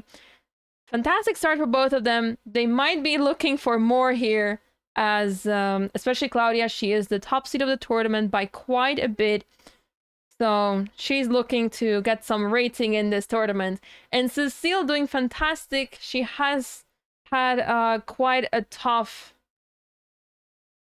pairing so far. She has faced 2 high-rated players already, and she's beaten them both. So she had a great day today, winning both her games. And yeah, she's doing amazing, and she is also fighting to get a WGM norm. I think the game has now officially ended, so I assume that players made a draw. And with 2 points, Lara Schulze and I believe joined by Andrea Mariuara Kosman, both on 2. And with 1.5 points, we have Ketty with Camila, I think. Is that true? Yeah, I think that's true, assuming that that game also ended in a draw. So yeah, the players are very close in scores, but of course that makes sense. It's only been round 3, and we don't have any player with 100% score anymore. So yeah, we had another day of fighting chess. Earlier, it was round 2. Now round 3 is essentially in the books. It's over for today. And that brings us to the end of this broadcast as well. Thank you so much, everyone, for tuning in today. It was another lovely day with a lot of exciting games and some drama here and there, but that is part of this tournament. It's a very tense tournament, a lot at stake for the players. Norms are super important, so I'm sure that there will be more fighting action happening in the next couple of rounds. For now, 3 rounds in the books, 6 more to go. Tomorrow we have a rest day on the broadcast. We're not going to have a stream tomorrow. We're having a rest day, but the show goes on. The action continues. Tomorrow, the players continue with round 4. We will be back with more action in actually round 6. So we'll be back with this broadcast on Thursday. So stay tuned for the next broadcast. If you're impatient for the broadcast, you can always check out the games online. They're still live, they're still running. So make sure to check out the games in the meantime. But for now, we're signing off here. Thank you so much, everyone, for watching. I hope you enjoyed this round today as much as I did. And I hope to see you guys on Thursday, as we will be back with the action of the 11th Menchik Memorial. See you Thursday.